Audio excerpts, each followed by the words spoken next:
wonderful edition of the best darn show on the internet, the Oversharon Show. We are back. I mean, we were back last week, but we're back again live. We're kind of back a little bit, hopefully. Yeah. The last 2 months have been a little, well, like month and a half, maybe 2 months have been a little crazy. But it Easy. seems that we're back to more of our normal routines, and I definitely have a lot more free time. I said, well, for this show anyway. Not for anyone else out there. No. I have a lot more free time to dedicate to this show and the Brandon Bonanza show. We have some more coming up. Look for that. Anyway, how's it going, Sharon? How you doing? I'm good, thank you. Great. I'm gonna pull up the quote, and today Sharon's gonna read the quote, and I'm gonna pull a card. Yay. I'll try to read it without needing to clear my throat. All right. I meant to ask Brandon, so I'll ask him afterward a question, but here goes. The great path has no gates. Thousands of roads enter it. Enter it. When one passes through this gateless gate, he walks freely between heaven and earth. And that is by, I don't know how to pronounce this exactly, but Mamon Akai. And I guess the guy lived from 1183 to 1260. And that is where I'm going to ask Brandon about this, because I found this quote in a book about Zen that I'm reading. And we talked about it briefly the other day when Brandon mentioned he was looking into Zen. And I'm like, that's crazy. I've started to read a book about Zen. So when I saw that quote, it said Mamunkin. And it's funny because I feel like that name or whatever that is was very familiar to me. Not very, I should say. It was vaguely familiar. And then I briefly looked it up because I didn't, at that moment, I didn't have a lot of time to like dive deep. And I was like, oh, it's a set of scriptures or a set of writings. I guess maybe it's not a person. I thought it was a person, but I told Brandon, I guess I don't know what this is. But anyway, this is a neat quote and I like it. So I'll let Brandon tell us what he found out about that. Yeah. So I just looked up the quote, and that's the gentleman it was ascribed to. So maybe he's the one who wrote that text because Writing? it's close to that. Yeah. So because his name is close to it. So because, you know, maybe because he wrote it, they named it after him in a way. That's what I Yeah. can think of. And so you know nothing about him? No, I didn't really look it up. No. Okay. Okay. That's okay. I thought maybe you had, but it's fine. Maybe I'll look him up at some point Yeah, we could when I always think of some when I remember to. do a quick little Google search Site. or whatever. Well, you can pull a card while I do a search. There you go. Great idea.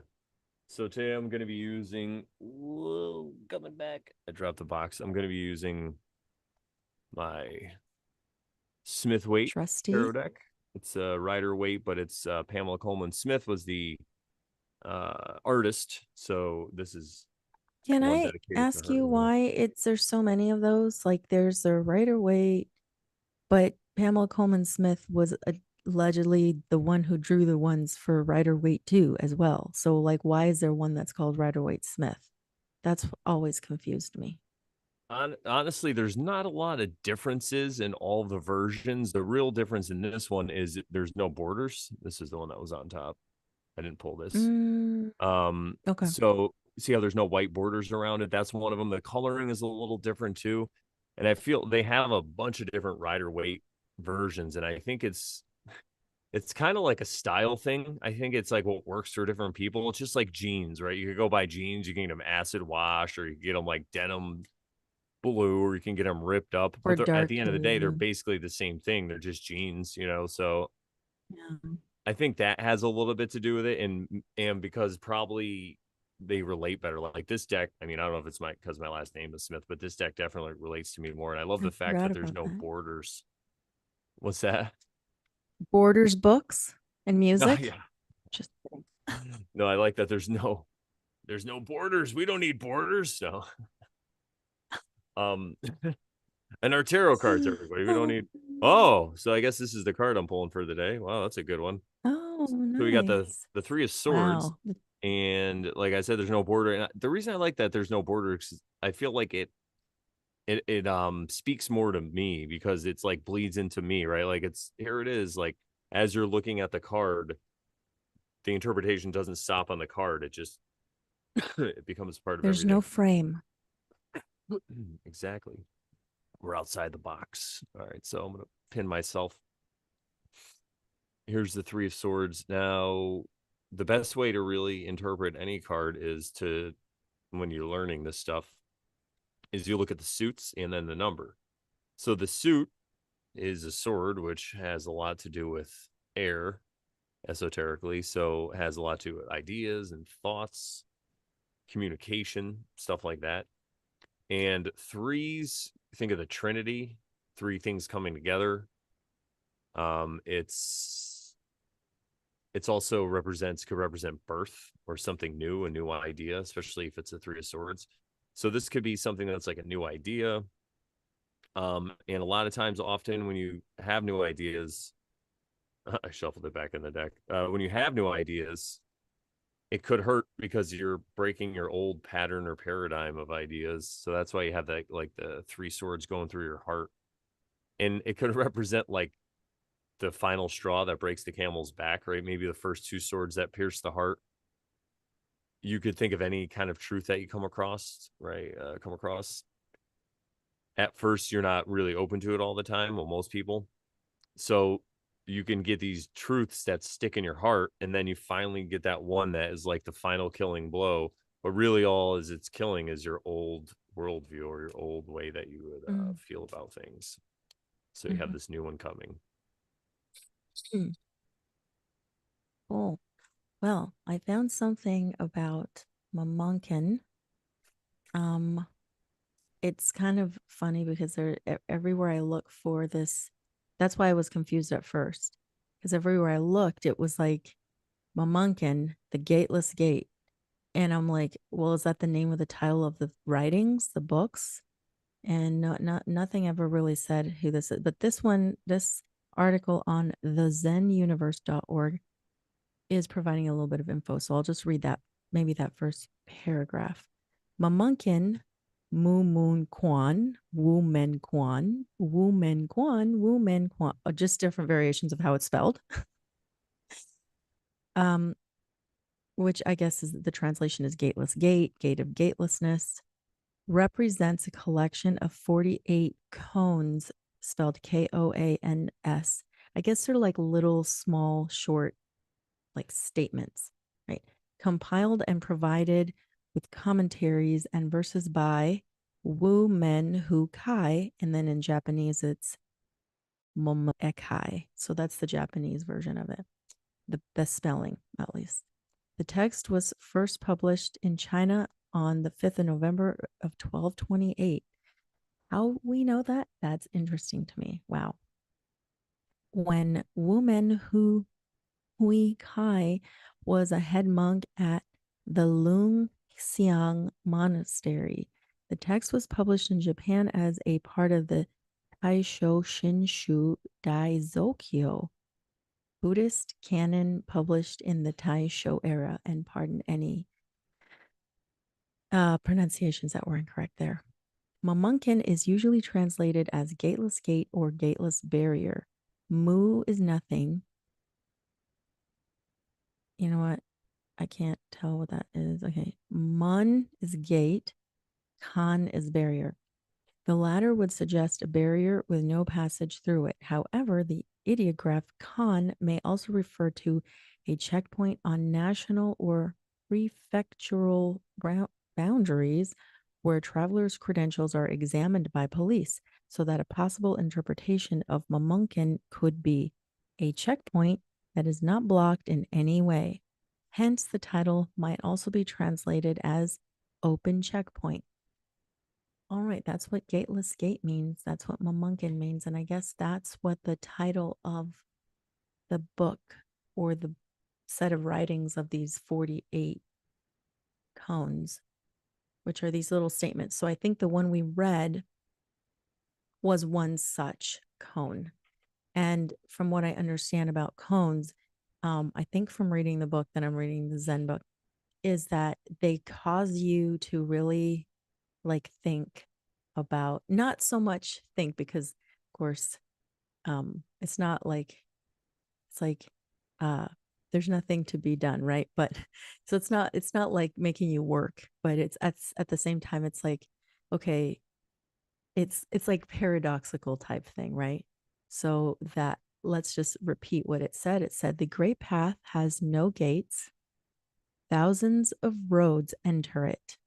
When one passes through this gateless gate, he walks freely between heaven and earth. What are your thoughts on this cone? Koan, or however you pronounce it.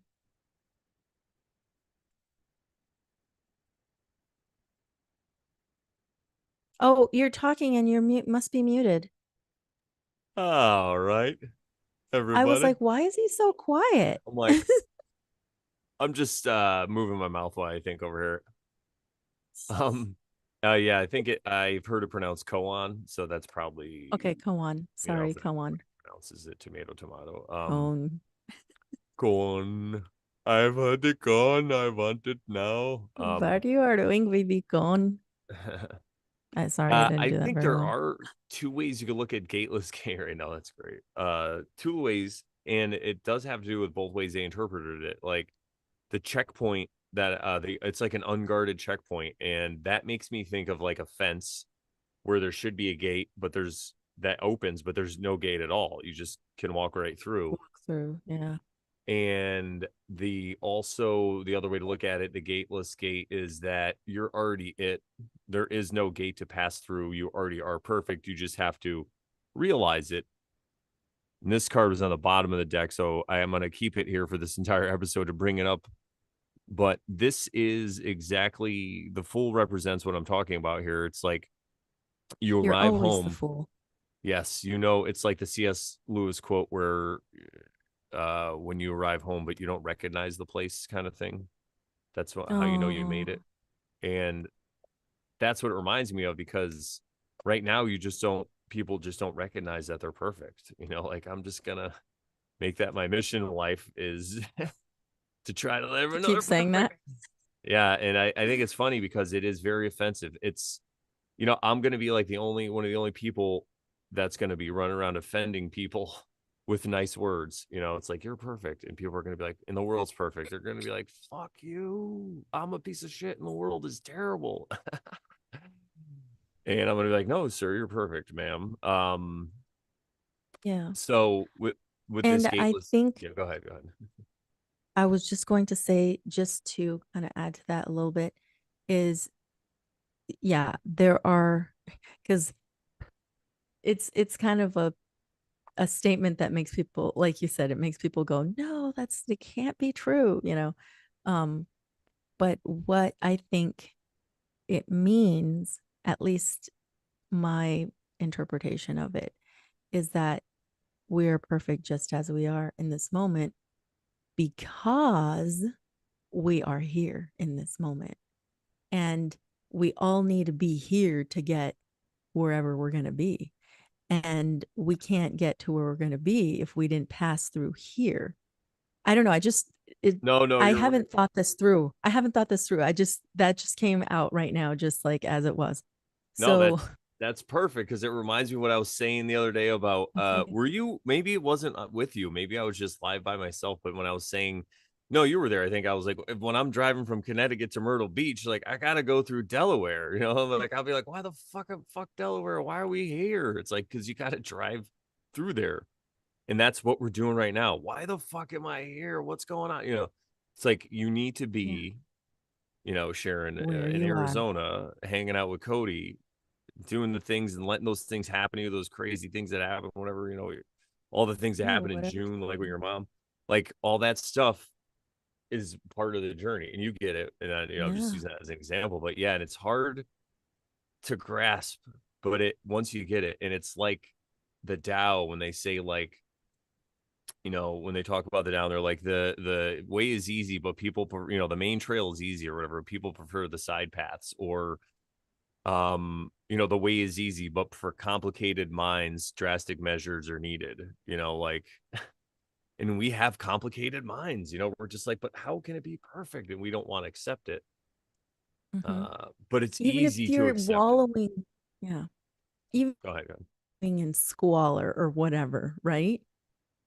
Why is that perfect? Because you needed to go through that, or you need to go through that for whatever reason to get to where you're going to be. And that's okay. Everything's okay. Everything's going to be okay. But, It's like boot camp, right? You that could be freaks like, people out. I could have said about boot camp, it does freak people out. You're so right.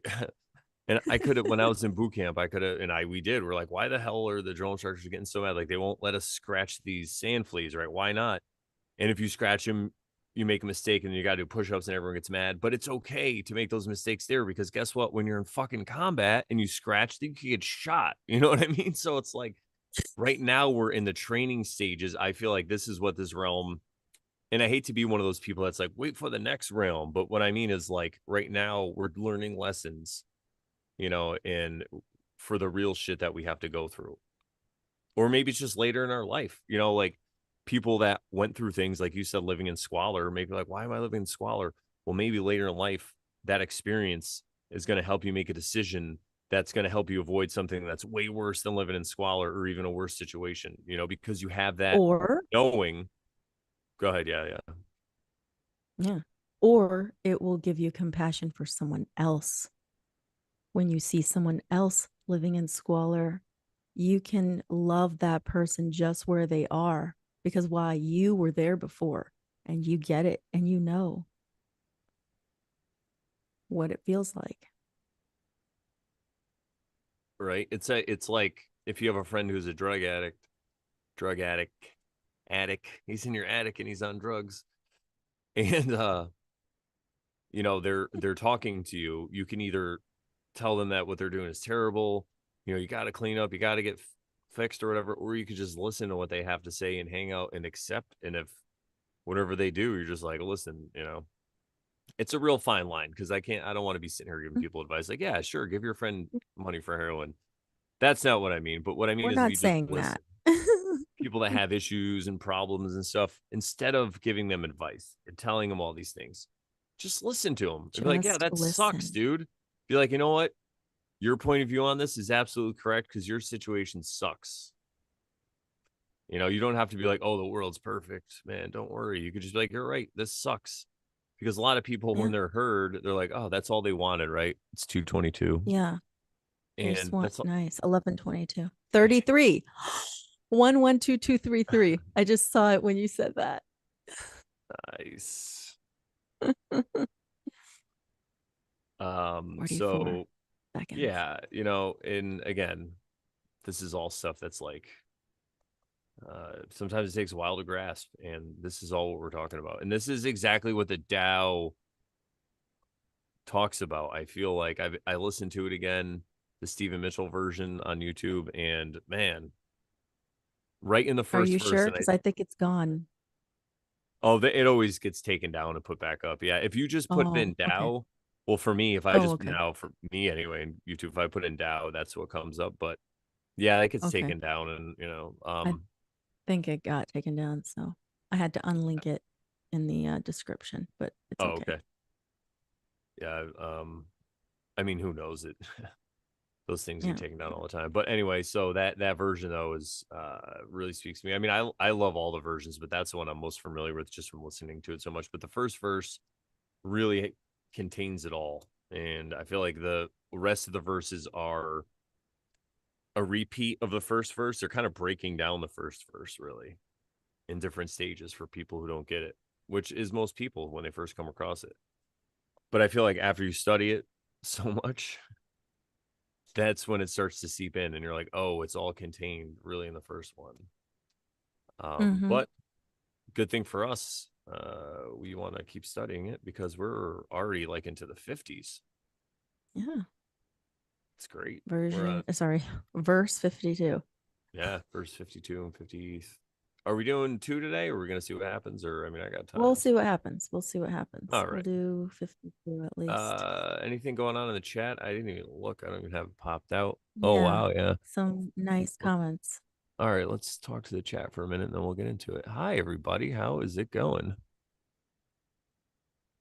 Awesome. Blue Kachina, yes, you're always here.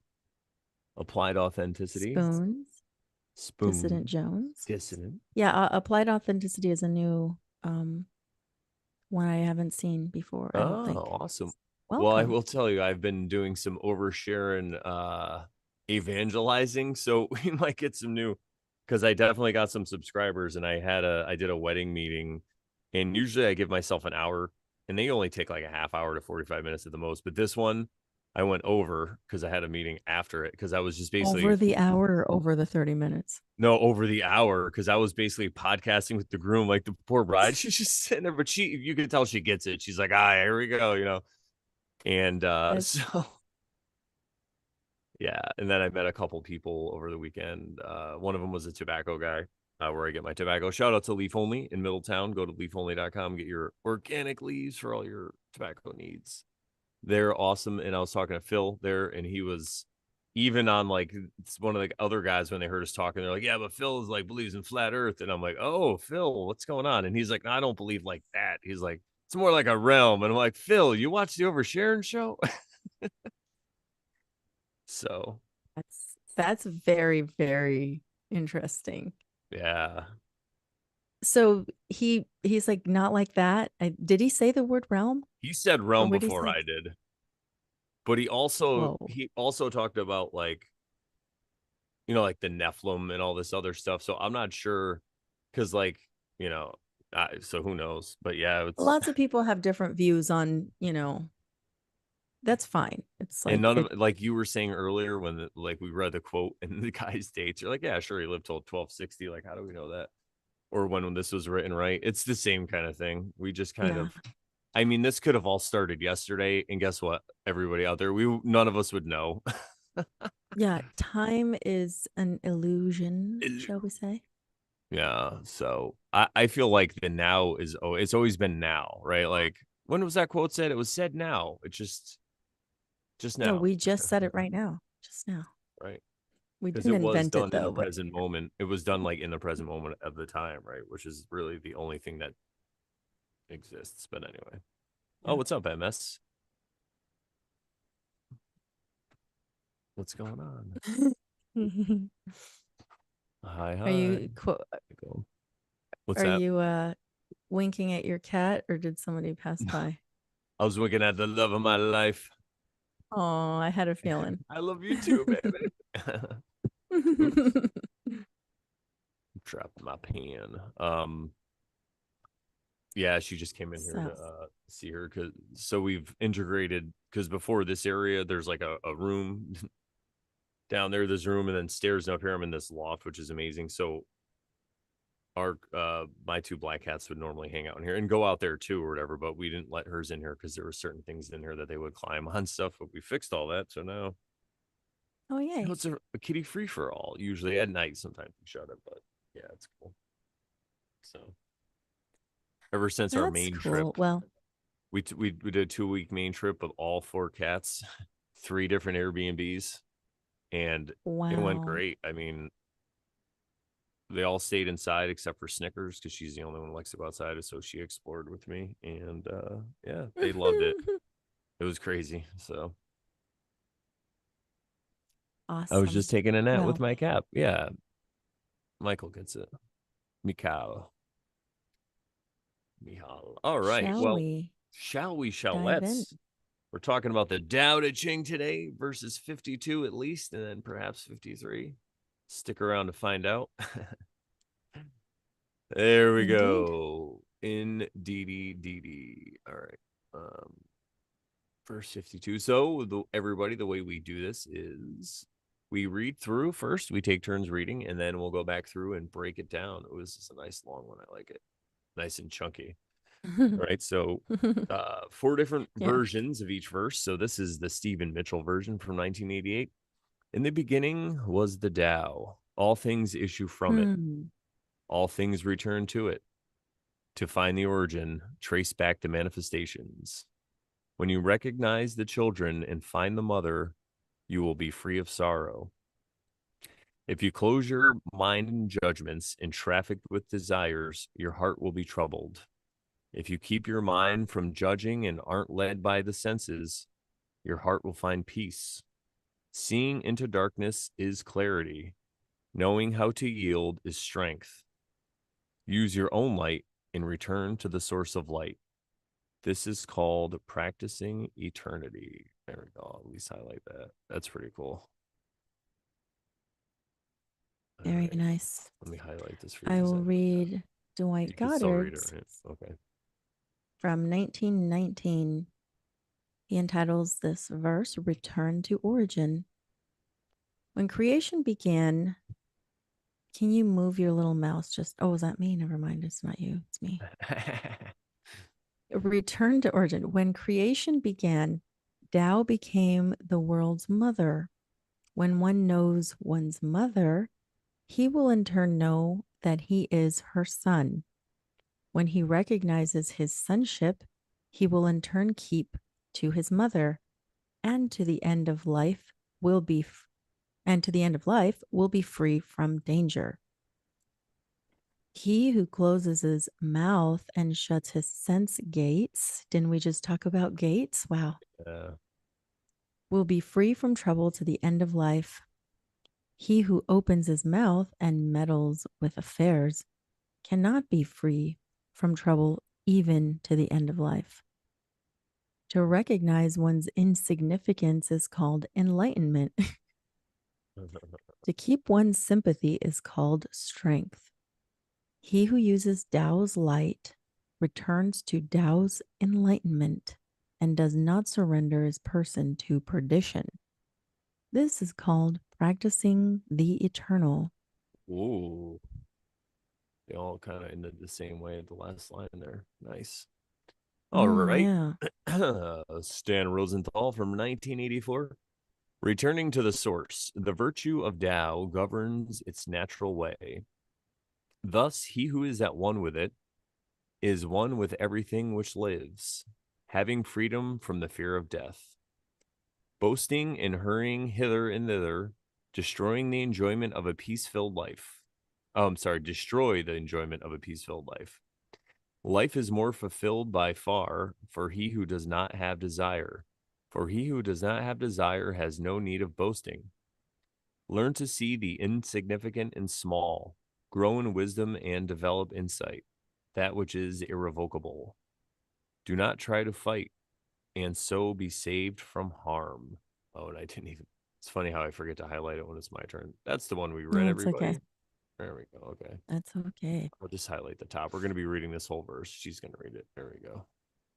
All right. Aleister Crowley's version from 1918, posthumously published much later. But anyway, it's 1976. called it's called Because The that's when I was born. Withdrawal. Yeah. You remembered. I didn't even remember. Well, it's because that's when I was born. Yeah, yeah.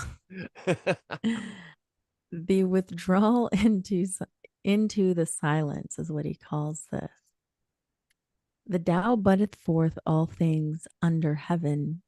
It is the mother of all. Knowing the mother, we may know her offspring. He that knoweth his mother and abideth in her nature remaineth in surety all his days.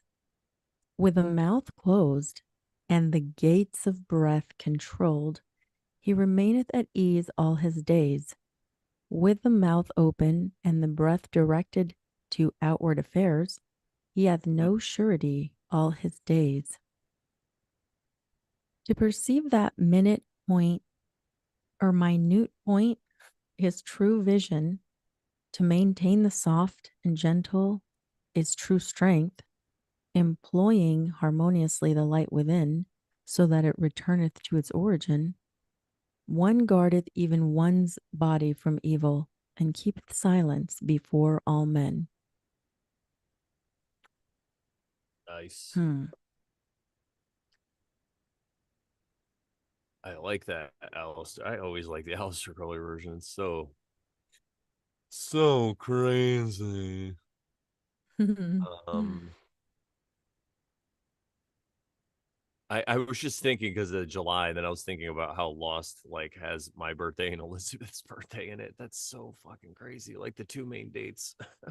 Oh, I funny. told you about that last time, right? It was The July show 2nd. Lost. Yeah. Yeah, it was 1979 though, and I'm 76. Put a 9 and a 6, you could know it. And they mentioned another date. It's August 15th, 1989. That's the date.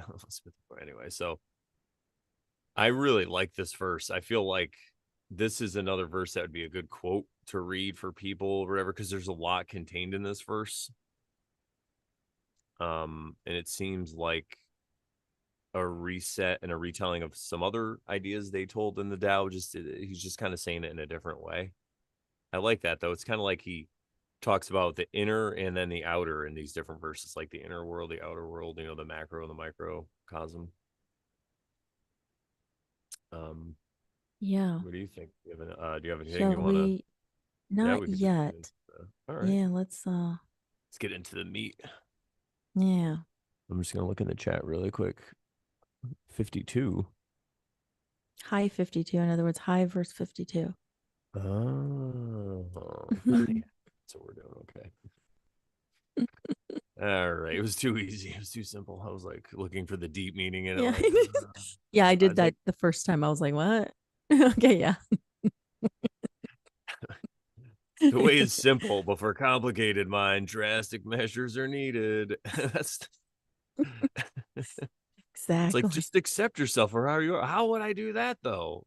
I gotta meditate and I gotta smoke weed or I gotta run a marathon or all right.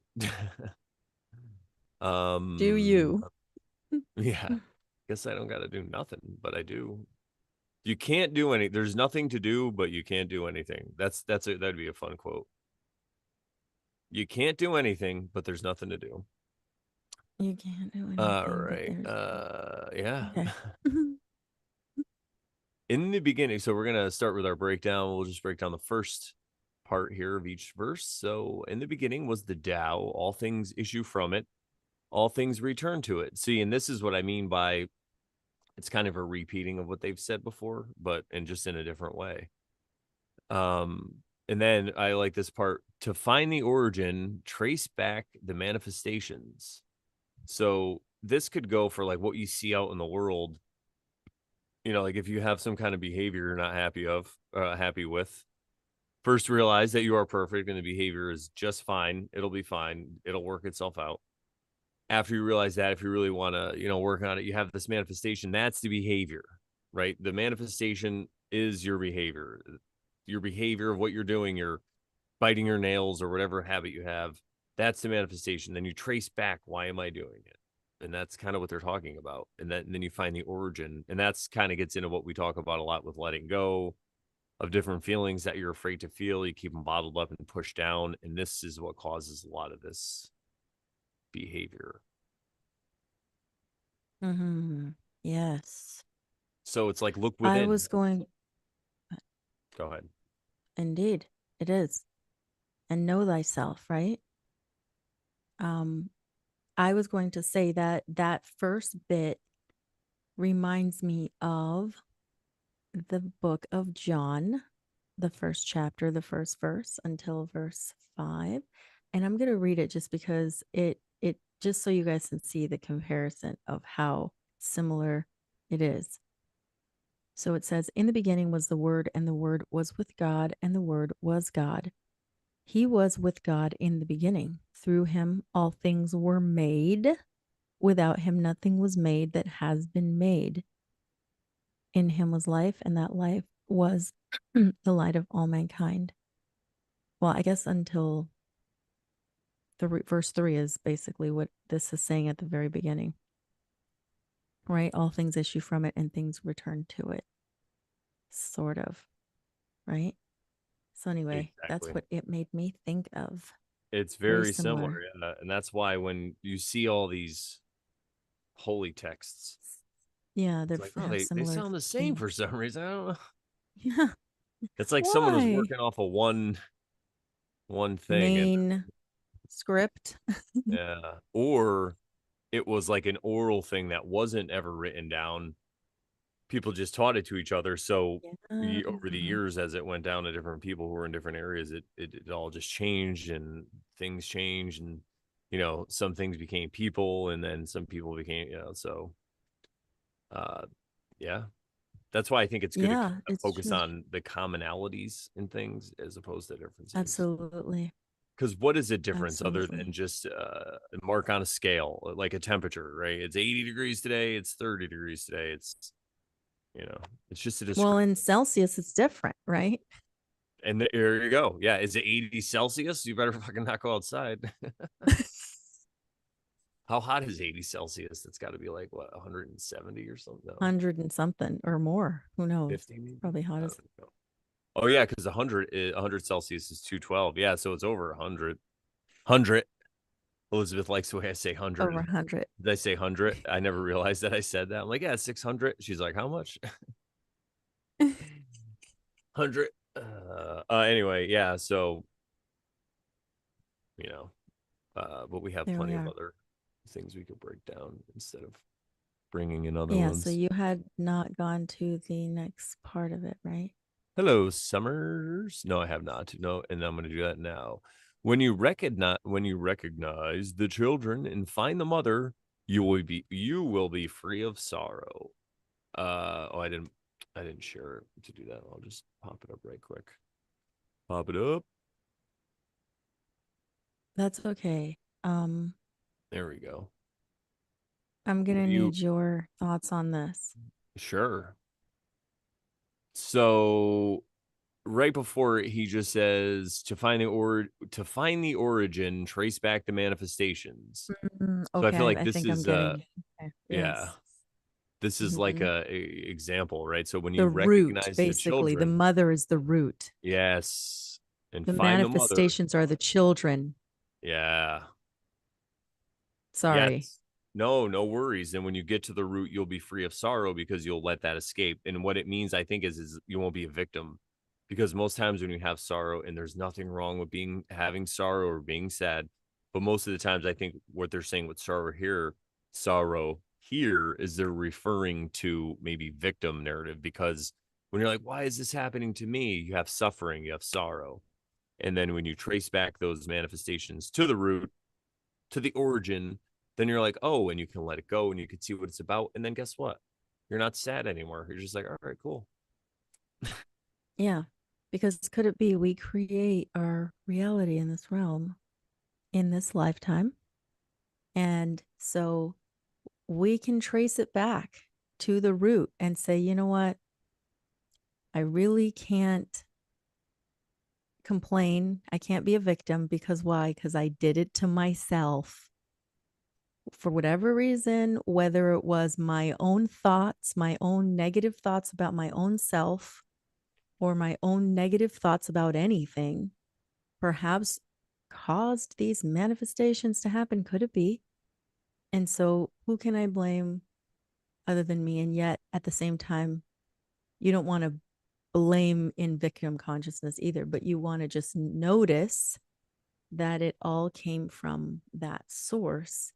And it's okay because you can change that and you can think about it differently and change the manifestation. Could it be? 100%. And we're preaching to ourselves.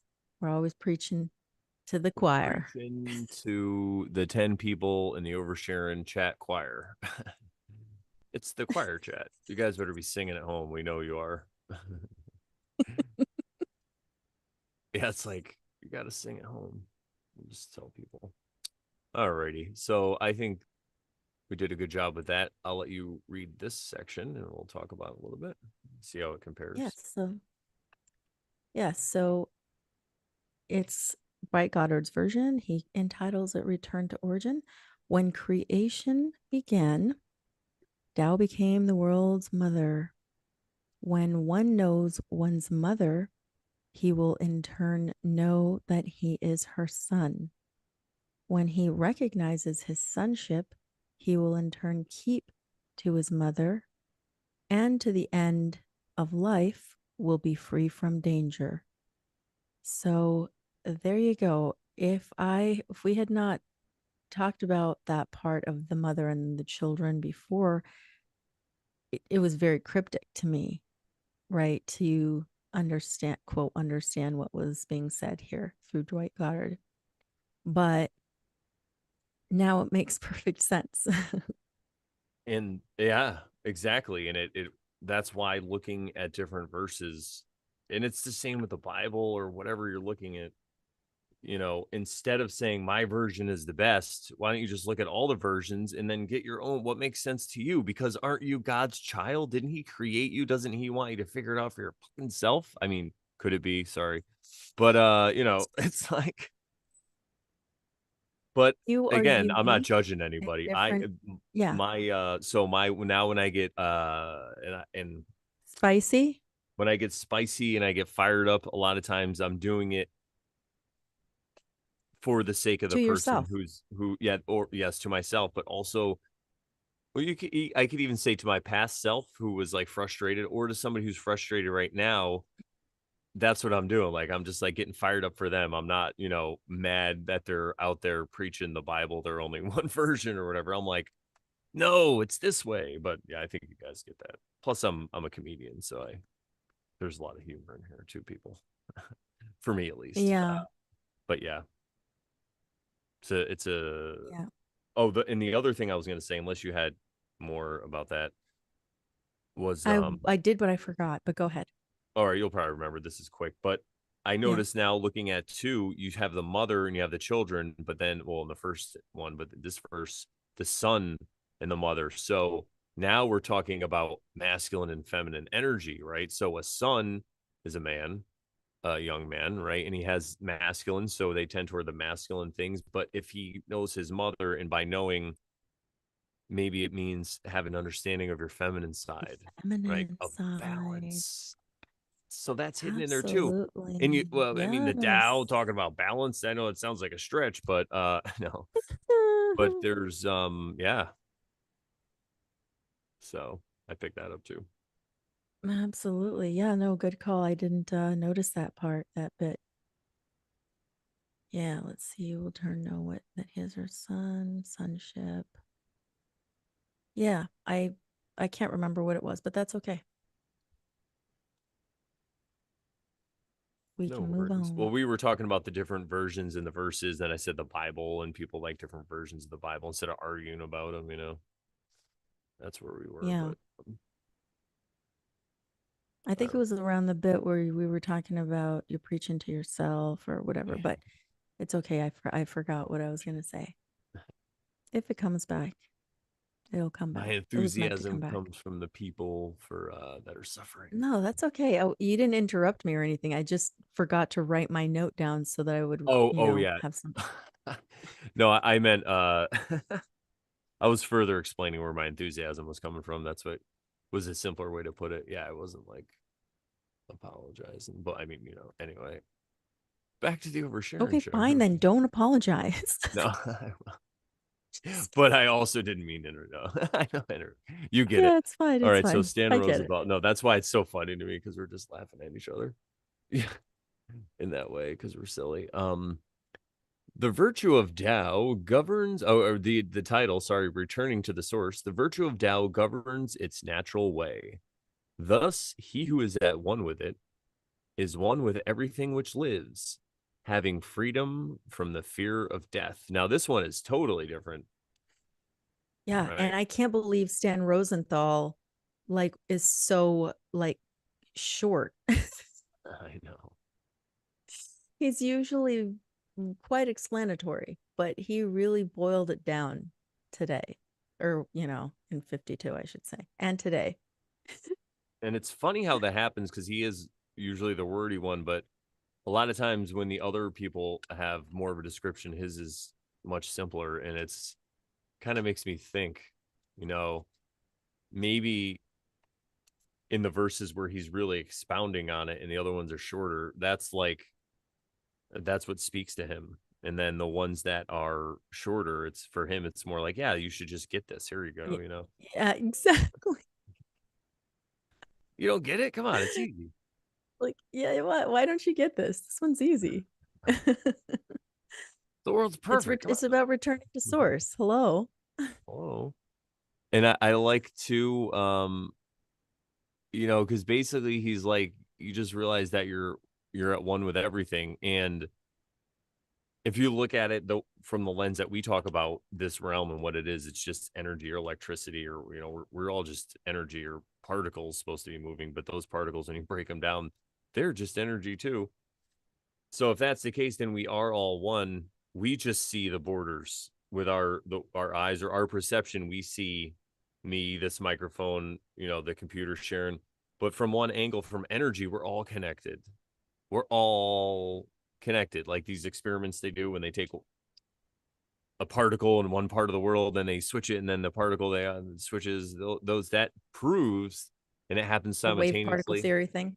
Yeah, that we're all part of the same thing. So if you realize that we're all part of it, you have no fear of death, because really it's just another adventure you're going to be on. You're like, right now I'm on this vacation in this realm as a giant with beautiful long hair and this lovely voice, and I mean, you know, I'm so funny. And so I have a lot of things to be grateful for. I have an amazing co-host with an awesome podcast with an amazing audience. You know, like I have a wonderful fiance with amazing cats and all these things. So that's, or I could focus on the bad stuff, right? And the thing with death and the fear of death is, oh, who knows what then? If this one's so amazing, maybe the next one's going to be even better. Who knows what's going to Even be in more. store? Yeah. Maybe I'm going to be short. Maybe I won't have to worry about hitting my head, and I get to see a different view. And you know, all these And giants look that up think all the they're, time. yeah, I'll take them out at the knees, you know. So I mean, at least I won't have a sore neck from looking down. But that's the thing, right? You have this wonder, and then when that happens, you don't have this fear of death anymore. And that's, I think, what he's talking about. And it's amazing that they're saying the same thing, because in the last two verses, they're like, if you trace back the manifestations, you'll find the source, the origin, and you'll be at peace and you'll be happy. Well, this, he's just telling you to do it from another angle. How to kind of alleviate suffering is to realize that we're all one, and then you don't have a Yeah. fear of death, you know, because where could It you really go? is amazing how different his version is. Like when I was putting together the slides, I was like, where do I draw the line here? Yeah. Yeah. Shout But out to Sharon, by the way, everybody. She does such a lovely job putting these. It's thank going to make an you. amazing PDF after we're done too, you know, for people to share around the DAO and stuff. So yeah, Indeed. shout out. Shall we do the next piece? Yeah, let's do it. Shall we? Share it up. You get the fun one this time. Let me just highlight it. Crowley. It makes me think of Good Omens. I love that. I'm listening Oh, to the that audiobook now. we were watching Lost, and in Lost, by the way, there's so many cameos. So if you've ever watched something, that person's probably in Lost, and that guy that plays Crowley shows up, and he's younger. And I'm like, that's Crowley. That's Yeah, that's hilarious. yeah, it's pretty cool. That guy is a great actor. I mean, he portrayed that Crowley guy in the Good Omens so well. I'm listening to the audiobook and his voice is in it. Oh, So it's like watching the movie but getting more detail. It's the movie, the show. But it's yeah, I'm enjoying it. It's I fun. like that. And I also, when, because I mentioned Lost, I highly recommend that show. It's a great show. All right. I don't want to spoil anything though. Charlie, why'd you steal my baby? Anyone who's watched Lost will get that reference. I'm still singing that song. I can't wait. That's my purpose here, is to just make that song funny. All right, go ahead, Sharon. I mean, on Crowley in the realm. from Yeah. 1918, the withdrawal into the silence. The Tao buddeth forth all things under heaven. It is the mother of all. Knowing the mother, we may know her offspring. He that knoweth his mother and abideth in her nature remaineth in surety all his days. Well, in this particular verse, of course, Crowley always puts it in a different perspective. Maybe not always, but for the most part, he seems to. And yeah, the Tao buddeth forth all things. That's like the again, it's kind of like the first John 1:1 or whatever. Um, but it says the Tao is the mother of all, and knowing the mother, we may know her offspring. To me, that's more like knowing the mother, knowing maybe consciousness or the like God or whatever you call divine source or whatever, right? Even though that's usually that's thought of as masculine, right? But Right. for now, we'll just say um, because the divine source is it must have both, right? The feminine and the masculine within it. So if you know the mother, if you know the divine, then you know the offspring of the divine. And who are the offspring of the divine? But we, right? We are the offspring of the divine. Um, but some of us don't know it, right? So he that knoweth his mother and abideth in her nature. So if you know the divine and you abide in that nature of the divine, then you remain in surety all your days. Exactly. Doubt is the only thing that takes you off the path. It's so doubt and fear and all these, it's so crazy how that Mm-hmm. works. It's like you have to be tricked into losing your power, right? And everything that I can think of now, not everything, but a lot of different movies that I've watched or whatever, any kind of media is like pointing to that. It's pointing to that fact. Like you are already it. You ever see the movie Swingers? I think I might have talked about this, Mm-mm. but it's one of Vince Vaughn's first movies. Really funny movie, and there's a guy in it who is his girlfriend just broke up with him or something, and so he's going out, and his friend Vince Vaughn is like the man, right? That goes out and they go out, whatever, and they're taking a limo somewhere, and and Vince Vaughn is saying to him, he's like, bro, he's like, you're this, because the guy's like, I don't know how I'm gonna meet women. What am I gonna do? And Vince Vaughn's like, bro, you're like this giant bear with claws. And you're looking at this rabbit and you're like, how do I kill this rabbit? I'm like, bro, you're a fucking bear. You just do it. Like, I can't tell you how to. And that's what it reminds me of. It's like everybody's like, how do I, you just do it. You don't try, you just be. And it's Yeah, so simple that for us, it's like looking at children. What do children do? They plan, and not saying they you shouldn't just plan out, but be. do they plan out their whole day and do all these things, or when they're outside playing, do They they live just play? in the moment. I was talking to my friend Dwayne on the phone, and he had a realization about his children, and he's like, you know what? He's like, my son, I think his son is going to be, he's like 9 or 10, and he's like, or he just turned 9, and he's like, he goes to school, and my son is like starting to get to the age where he doesn't like school. He's like, they don't let us talk or socialize. He's like, at recess we don't really talk because we're playing, and if we're in class we always get yelled at for talking. And and then Dwayne Whoa. was thinking about how they're always in sports, and when they're hanging out they're always doing something planned and they never get to talk, so he wants to now start planning Yeah. something with. And that's, oh, why was I telling that? That was going to bring me to a point though. It'll come back to me about children. Oh yeah, so you just The watch children. children, right? They're not making all these plans, like they're not. And when it's interfered and people try to have them act like adults act, Stop talking. You're talking in then class. it's, XYZ. yeah. it screws them all up, right? They can't socialize or whatever. But that's not the reason I brought that up. But it's just a good example of, you just watch children. They're never really trying to do or be anything. They're just kind of in the moment and doing it and being it. Yeah, Um, you know, indeed. but yeah, that's why, another reason why school, man, I mean, ugh, but anyway.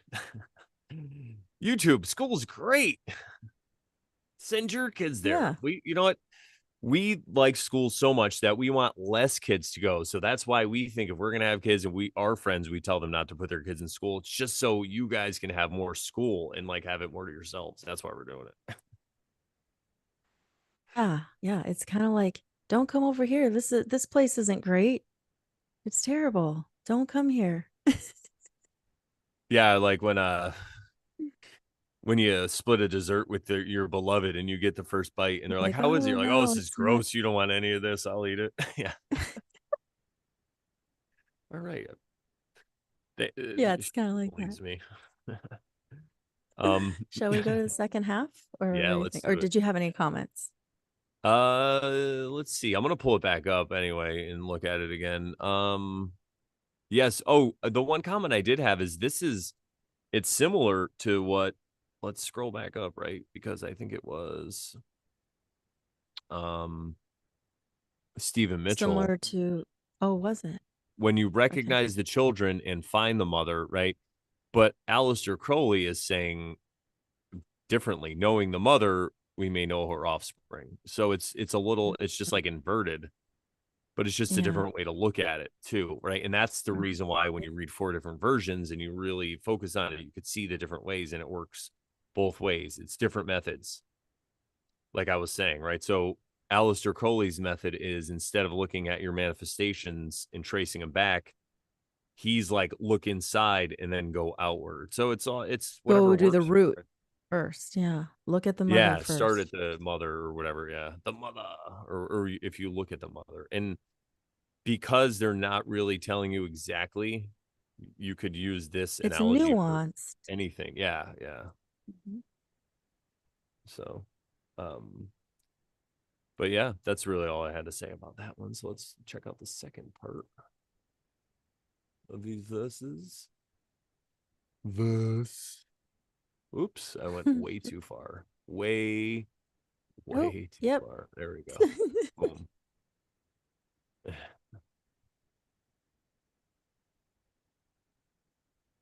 So, part two of verse 52, and this one by Stephen Mitchell. If you close your mind in judgments and traffic with desires, your heart will be troubled. Now, another reason why I'm saying that this verse seems like it's a review or kind of a repeat of some of the other things they've talked about in the Tao is because of this here. They're talking about desires and judgments. And this is something we talk about all the time, everybody. So we really don't have to spend a lot of time here. But if you're new, welcome. Thanks for hanging out. But when it comes to judging, we're talking about the internal, the esoteric. So when you see somebody doing something, you don't judge them. If they're coming at you with a knife, you still want to stop them, but you're not judging them. You're not hatefully defending yourself and all this stuff. You're just like inside, you're like, oh man, this person probably had a rough life. I have compassion, but I got to do what I got to do. It's kind of that it's that whole Like, I thing. love you, man, but I got to do this. Yes. And when you're judging, like, he's just automatically telling you you're closing your mind. He's not saying when you judge you close your mind. He's saying when you close your mind in judgment. So he's making a statement here. He's telling you that you're being closed minded when you judge. You have to look at kind of both sides to be open minded to people's things. And I'll go back to the let me bring up the slide again. I don't know what he means by traffic, but Traffic with desires. So I feel like when you so traffic is to traffic things, right? It's like when you're selling things or you're trying to move things or whatever. And I think he's underground. talking about moving through life, perhaps. Yeah, oh, it could be underground too, but even traffic like out in the on a Yeah. highway, Streets. you're thinking Yes. that, right? And when you're trafficking, so whenever you're going through life and you're doing things and getting them done, if you're coming from a place of desires, I think that's kind of what he's talking about. uh your heart will be troubled, and Yes, traffic with yes. desires. So if you're going to be trafficking and traveling in this realm, don't be led by your desires, really. I think at the end of the day is what he's saying, because your heart's going to be Yeah. troubled. Because desires are fleeting. You think about when you're going through your day and you're like, all right, Hungry. I'm gonna smoke, and then I'm hungry, and then I'm gonna eat, and then I'm gonna have dessert, and then I'm gonna have some coffee, and then after that I'm gonna have some wine, and then later I'm gonna smoke Watch another a cigarette. show. Then I'm gonna watch a show and maybe have a snack, and you're kind of following your desires in that way. And I think there's another way to do it, and that's how you end up in front of the fridge without even knowing, right? And so let's see what the next verse has to the verse has to say. Next part of the verse, right? The next part of the verse. This is the verse. The verse.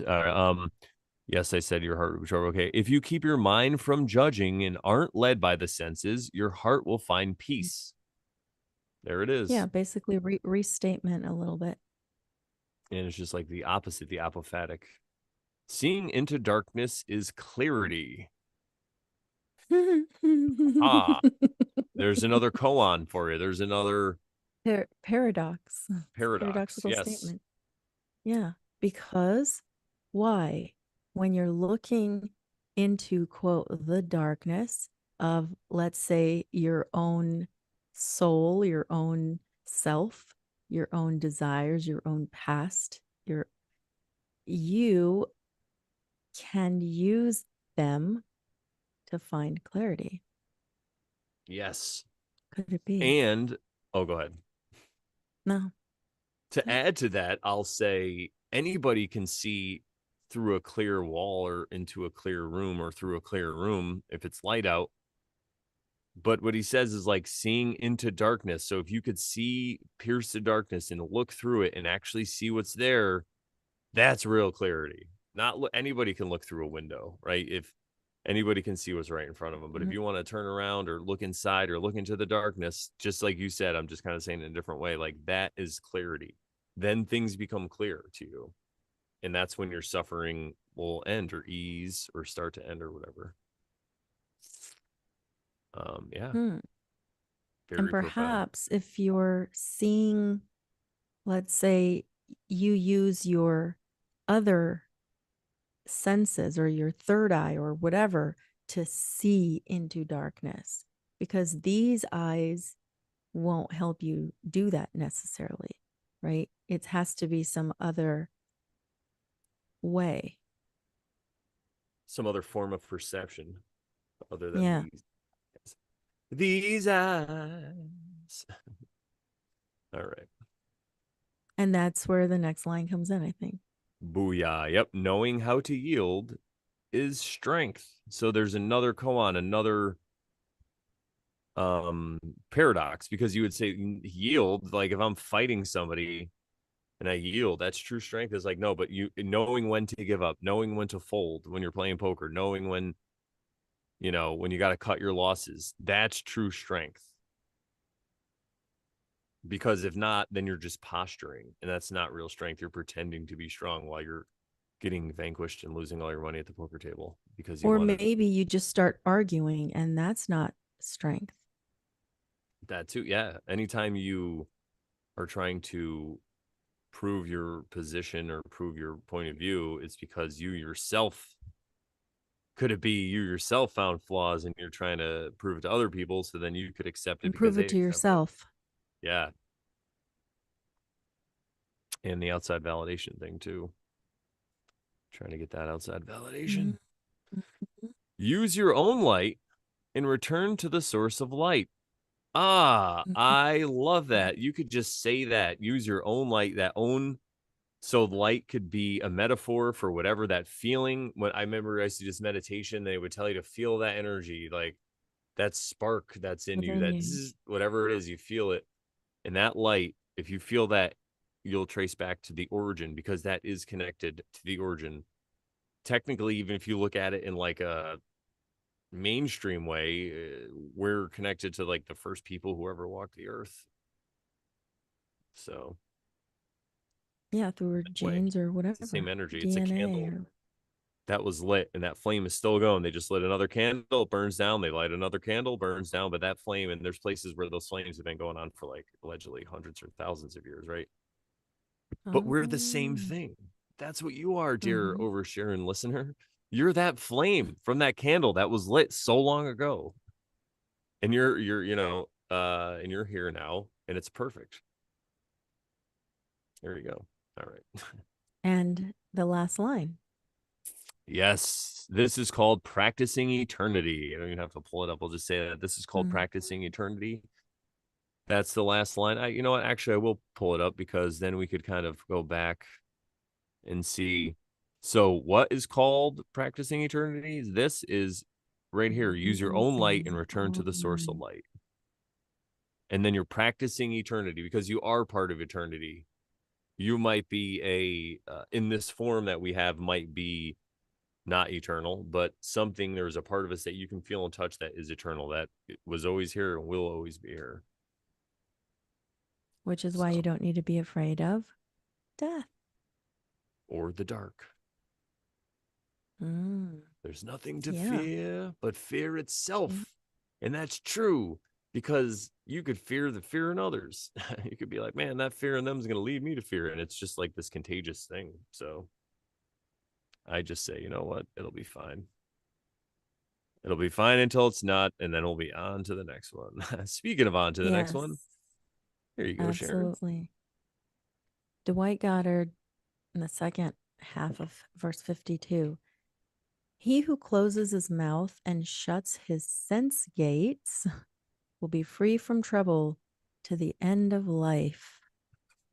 I feel like Mhm. saying that just to some people I know, like, Wow. you know that he who closes his mouth will be free from trouble. Yeah, shut up. No, it's a polite way to tell someone to shut up. Yes.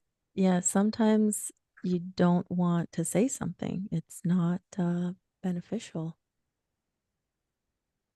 Well, I'm finding more and more that most times, and I'm trying to practice like talking about what other people Listening want. more, Listening. Yeah, it's so hard. Well, with some people it's easy because some people, they just don't like get a word in are edgewise. natural storytellers or what? Yeah, that too. But I'm trying to do that because I find that I'm somebody who just loves to talk and stuff. But I found a good balance on a podcast, but in real life, well, yeah, I won't be too hard on myself. But anyway, that it's easier because I have all these ideas of like, oh, this would be great to talk about this, but then when I get to the meat of it, I'm like, yeah, but then they got to have a foundation that the world's perfect, and then I got to explain all that to them, and it's like, they'll figure it out. Watch the Oversharing show. That's what I tell them. Hmm. Because then But they it could just also turn it off if says, they want, yeah, yeah. or watch it their It own. also says, yeah, it says shuts his sense gates, which to me goes speaks back to the desires that Stephen Mitchell pointed out. Yes, the I know the Hindus too. They look at the gates as like these. I'm sorry, the senses as gunas. These sense gates where you could allow all your energy to escape, your prana, your life force, Mm. and it's just like another way to explain it, right? You look at it as your life force, and it's the same thing kind of with saving your seed, right? Men that ejaculate every day or whatever, watch porn and stuff. I was in this spot in my life and now I'm not. And I'm telling you, like, look at like this hair, and then I just feel so much more vital. And I feel like that's the same way, just with your life force too, though. It's just a metaphor where if you're taking all your attention and your energy and you're directing it toward one thing or one certain thing because of you're following your senses, then it's going to leave you blinded to other things. That's why I say in the Bible that like masturbation make you go blind. It's like, well, maybe I don't your think it eye. says that, by the way, but Yeah, I know. because I read it. But people will, interpret it that way. Yeah, yeah. Okay, I'll say when people's interpretation they say that, I think what they really mean Yeah. is it makes you blind to what's around you or other Yeah. things or whatever. Yeah, And in absolutely. that That same makes way, a lot more sense. And in that same way, we become blind to things around us, or we miss opportunities, or we miss just living a simple life with a lot less suffering because we're following our senses around, thinking that when we pleasure our senses, that's what's going to relieve the suffering. It's like this sick, cruel game that's been played on us. But once you figure it out that it's so easy, you don't even have to like climb to the top of a mountain to fix it. All you got to do is be like, oh, duh, I don't have to do this anymore. And for me, it's not like I just woke up one day and didn't stop following my senses. It's a daily thing that we all work on, I think, and or whatever, however it is for you. But dear listener, but I found there's a lot less suffering now, and now I wrap my head around my behaviors and what I'm really doing, and I'm just being easier on myself. Like there's this big wave for everyone to like, let's quit smoking, and I'm like, I'm gonna start smoking. Until I'm done. I'm just gonna, you know what? Everyone started washing their hands in 2020. I stopped, like I don't trust when everyone goes to do whatever it is, like, like everyone's stopping Oh, smoking. I'm chain smoking now. Like I'm gonna smoke double my down. Double. like hook up a machine so I can smoke in my sleep. Like the answer must be there. Like no, Oh my God. but yeah, But and that's for you, right? That's the answer for you. that's the answer for me. I'm just being easier on myself. Like it's fucking perfect. And another reason why I know I'm gonna have a lot more free times these coming days is because I bought this machine yesterday. It's an automatic tobacco cutter, because before I had this grinder one that was really cool, but then the bearings got messed up, and I got new bearings, but I didn't have the right tool and whatever. So I started cutting it by hand too, because that's really cool with scissors, but it's so time consuming. So now I got this, and I could Got just cut more it up. time. Got more time. It's like when you get a washing machine, but you've always been doing laundry by hand. They have washing machines? No. Yeah, no, exactly. So sometimes there's cool to automate, but I don't like to automate a lot of things, but because I still pull all the veins out of the leaves, even the side veins, it feels like Oh, a really cool wow. experience. Yeah, because usually they'll tell you just to pull the middle vein out, and then you could cut it or run it through the grinder. But what I found is those other veins are the ones that screw up the cutters, and also they burn more and they fall, and you get burns on your clothes and stuff. So Oh, since I've started peeling out all the veins, so anyone out there that does their own tobacco, I don't have one up here to show you, but you have the one main leaf, and then there's a side. I just pull whatever's like thick. Once it gets to it's the same consistency. I don't go crazy, like getting every vein. I think they're all vein, but anyway, that's here and over there. But yeah, got to be easier on yourself is really where I'm at.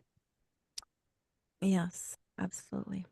So, And and it's again, that's for you, right? I mean, yeah. in the sense of like you saw that pattern or you saw people doing that and you said, oh, I'm going to try something different. I'm going to try the Oh yeah, but exact yeah, I'm not opposite. telling everyone to And stop it's smoking. like you don't, but that doesn't mean that's right for everybody, right? Everybody can Yes, choose what is right for them to do.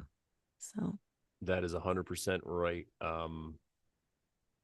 Yeah, everyone's got their own way up shall we the mountain Dwight or way Goddard? down wherever they're going. They got their own way. There we go. Okay. I All like right. this He part. who opens his mouth and meddles with affairs cannot be free from trouble even to the end of life. Ow.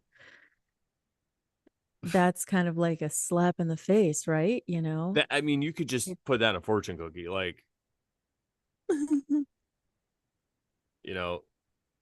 And the funny thing is, because there's a paradox, because you're like, well, if it says those who know don't talk, and those who talk don't know, and this paradox is actually addressed in the beginning of Stephen Mitchell's in his introduction, and he says, those who know don't talk, but words are no hindrance for them. When someone asks him, he answers. Like he doesn't let the words get in the way. It's just simple, and you just answer what you're asked, and you're not trying to like include your opinion and what you think and stuff. You're just, or maybe maybe you're doing that, Maybe but you do, but that's your opinion. and you Yeah, don't. what I meant to say was you're not making statements like declarative statements about these, like, oh yeah, this is how That it this is. is the end all be all. Yeah, yeah. Yeah, You're not making yeah, claims. There you go. Nah, yeah. it's been a Claims while that it's since. the end all be all. Yeah, I mean, it's okay to make claims, but like the when we say when you're making a claim, we're talking about making a claim that it's the end all be all. That's the short of what we're saying. yeah, yeah. Because it's okay to Exactly. make a claim, but it's like, are you claiming that it's the end all be all and it's the only way? That's when I have a problem with Yes. it. And again, Sharon doesn't really have a problem with it. She just doesn't incorporate it into her own worldview. Like if that's your view, she doesn't care. It's what works for Thank you. you. Thank you for And expressing. maybe you are right because for you that is the way. Right. Yeah, Because absolutely. like I I keep only say things for myself. Right. Like I don't mean to say, like I don't mean to sound like I'm being judgmental about other oh people. yeah. I say it for me because it doesn't work for me. So that's how I work. But yeah, thank you for clarifying. Go ahead. No, yeah, no worries. And because I feel like we all experience this realm internally, so we have all our own view. Even when I was a kid, I used to be like, is yellow the same for like, Chris as it is for me, like my friend Chris or whatever? Like, when I point to yellow, is it actually red for him? Like, um, Right. just And things like some that. people have that. Yeah. They have what is it called? When you see different colors than other people, or you see like two colors that for somebody might be Colorblind or red whatever. and green, and you have a hard time telling them apart. Like I have a nephew who, when he was really small, I think he still might have a little bit of that. What is that color? A color blindness. Colorblind, yeah. Yeah, and when he was little, like we were looking at some Uno cards or whatever, and I would say the green one, and then he would like point to the red, and so I just was careful and I said, oh, okay, that one looks red to you, or that one, whatever, you know what I mean? Because I didn't want to be judgmental and be like, oh, that's not red, that's green, you know what I mean?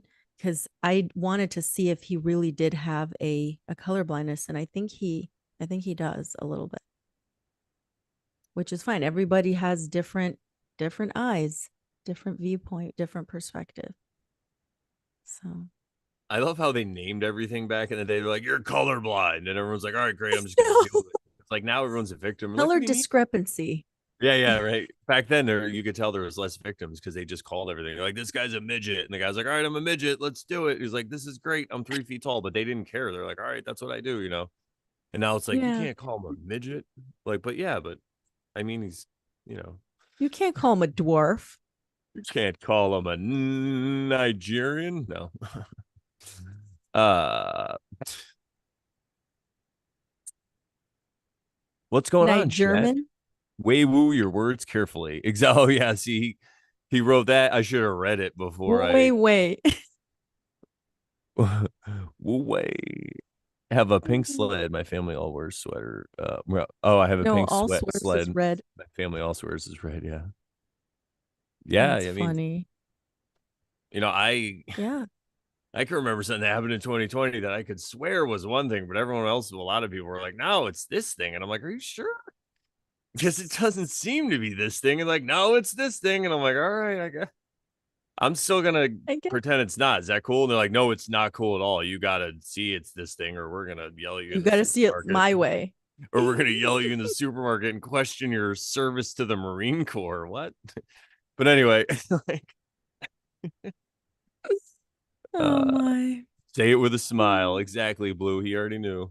I love Blue. I love everybody in here. You guys are freaking great. I brag about you guys all the time. I'm like, I'm my little over Sharon Night We posse. I'm have the like, they will best murder you if I tell darn them. No. chat.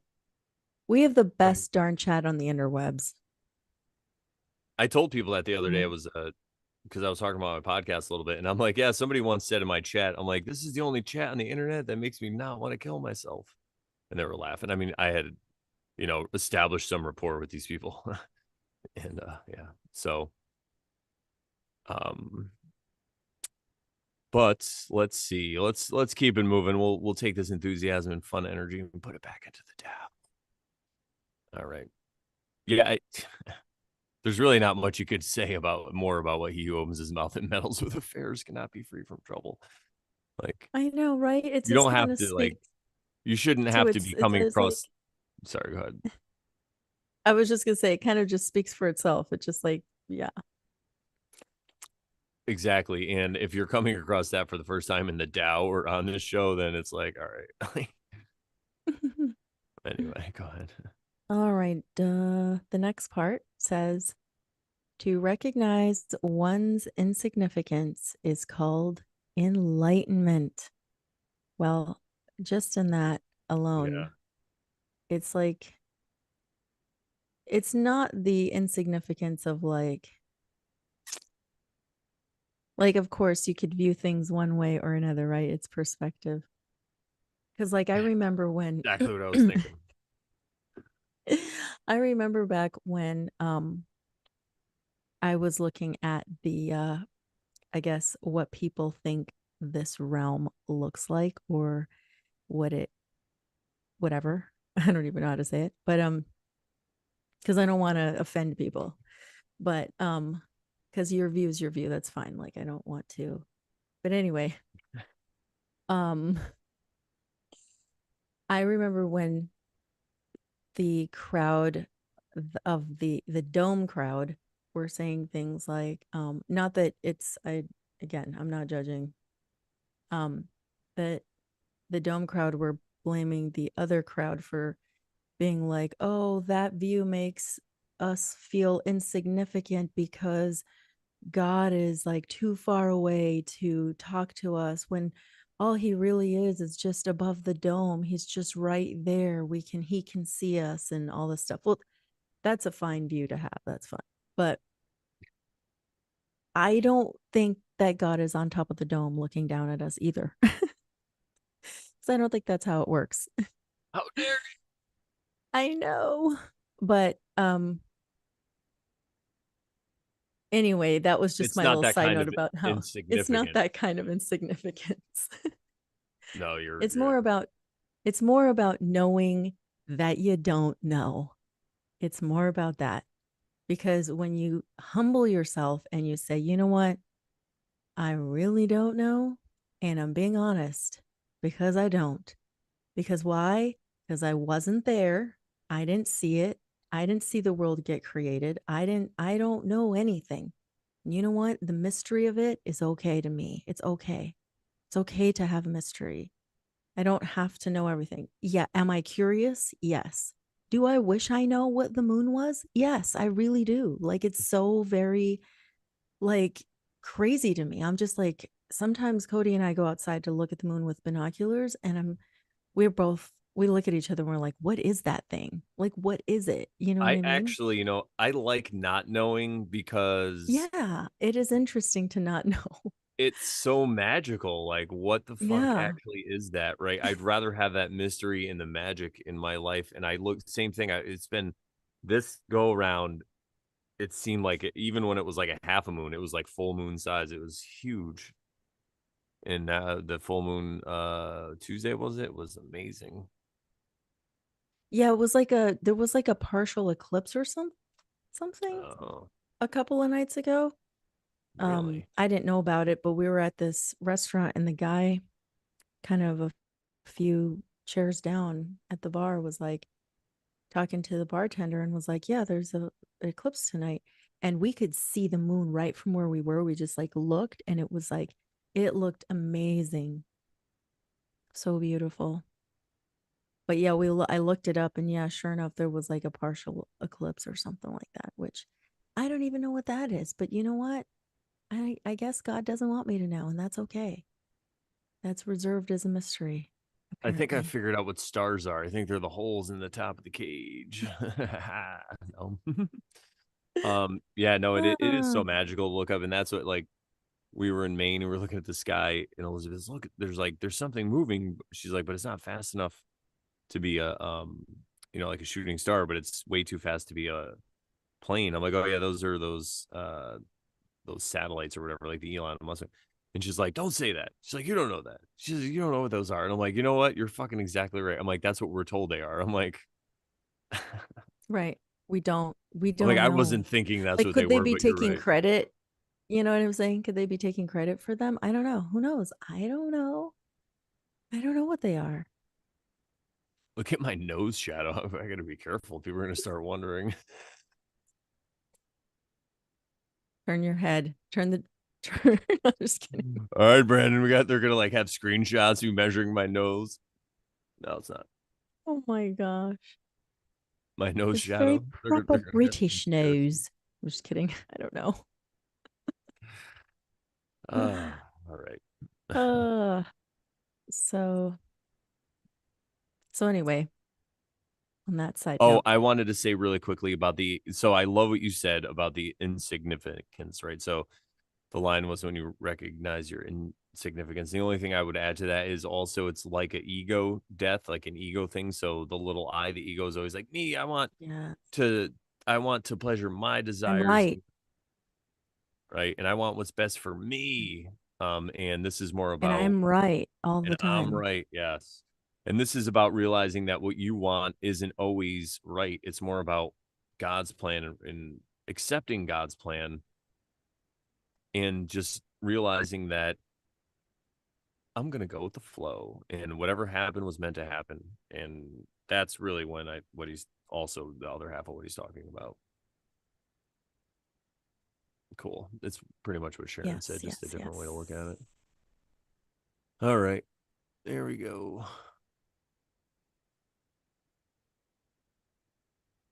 All right. So the next line is to keep one's sympathy is called strength. To keep one's sympathy is called. The other guy said knowing how to yield is strength. What do you think about this one? I think he's talking about compassion, having compassion for people. To keep your compassion and your sympathy for them is to have strength, something like that. Okay. Yeah. Yeah, that makes sense. That makes sense. Of course, there's other ways to look at it, but that's how I would say it. I'll bring it back up. Bring it up. Bring it up.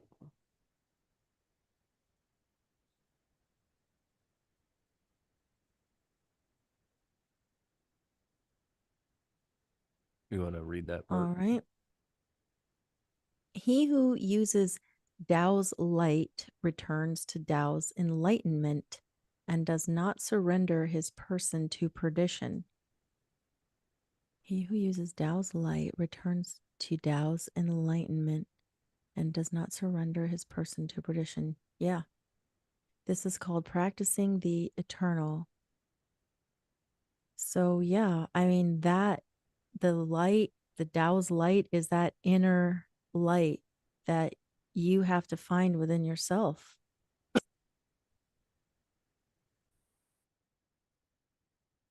And it means, like, I know it sounds like relativistic or whatever, but oh well, let it be.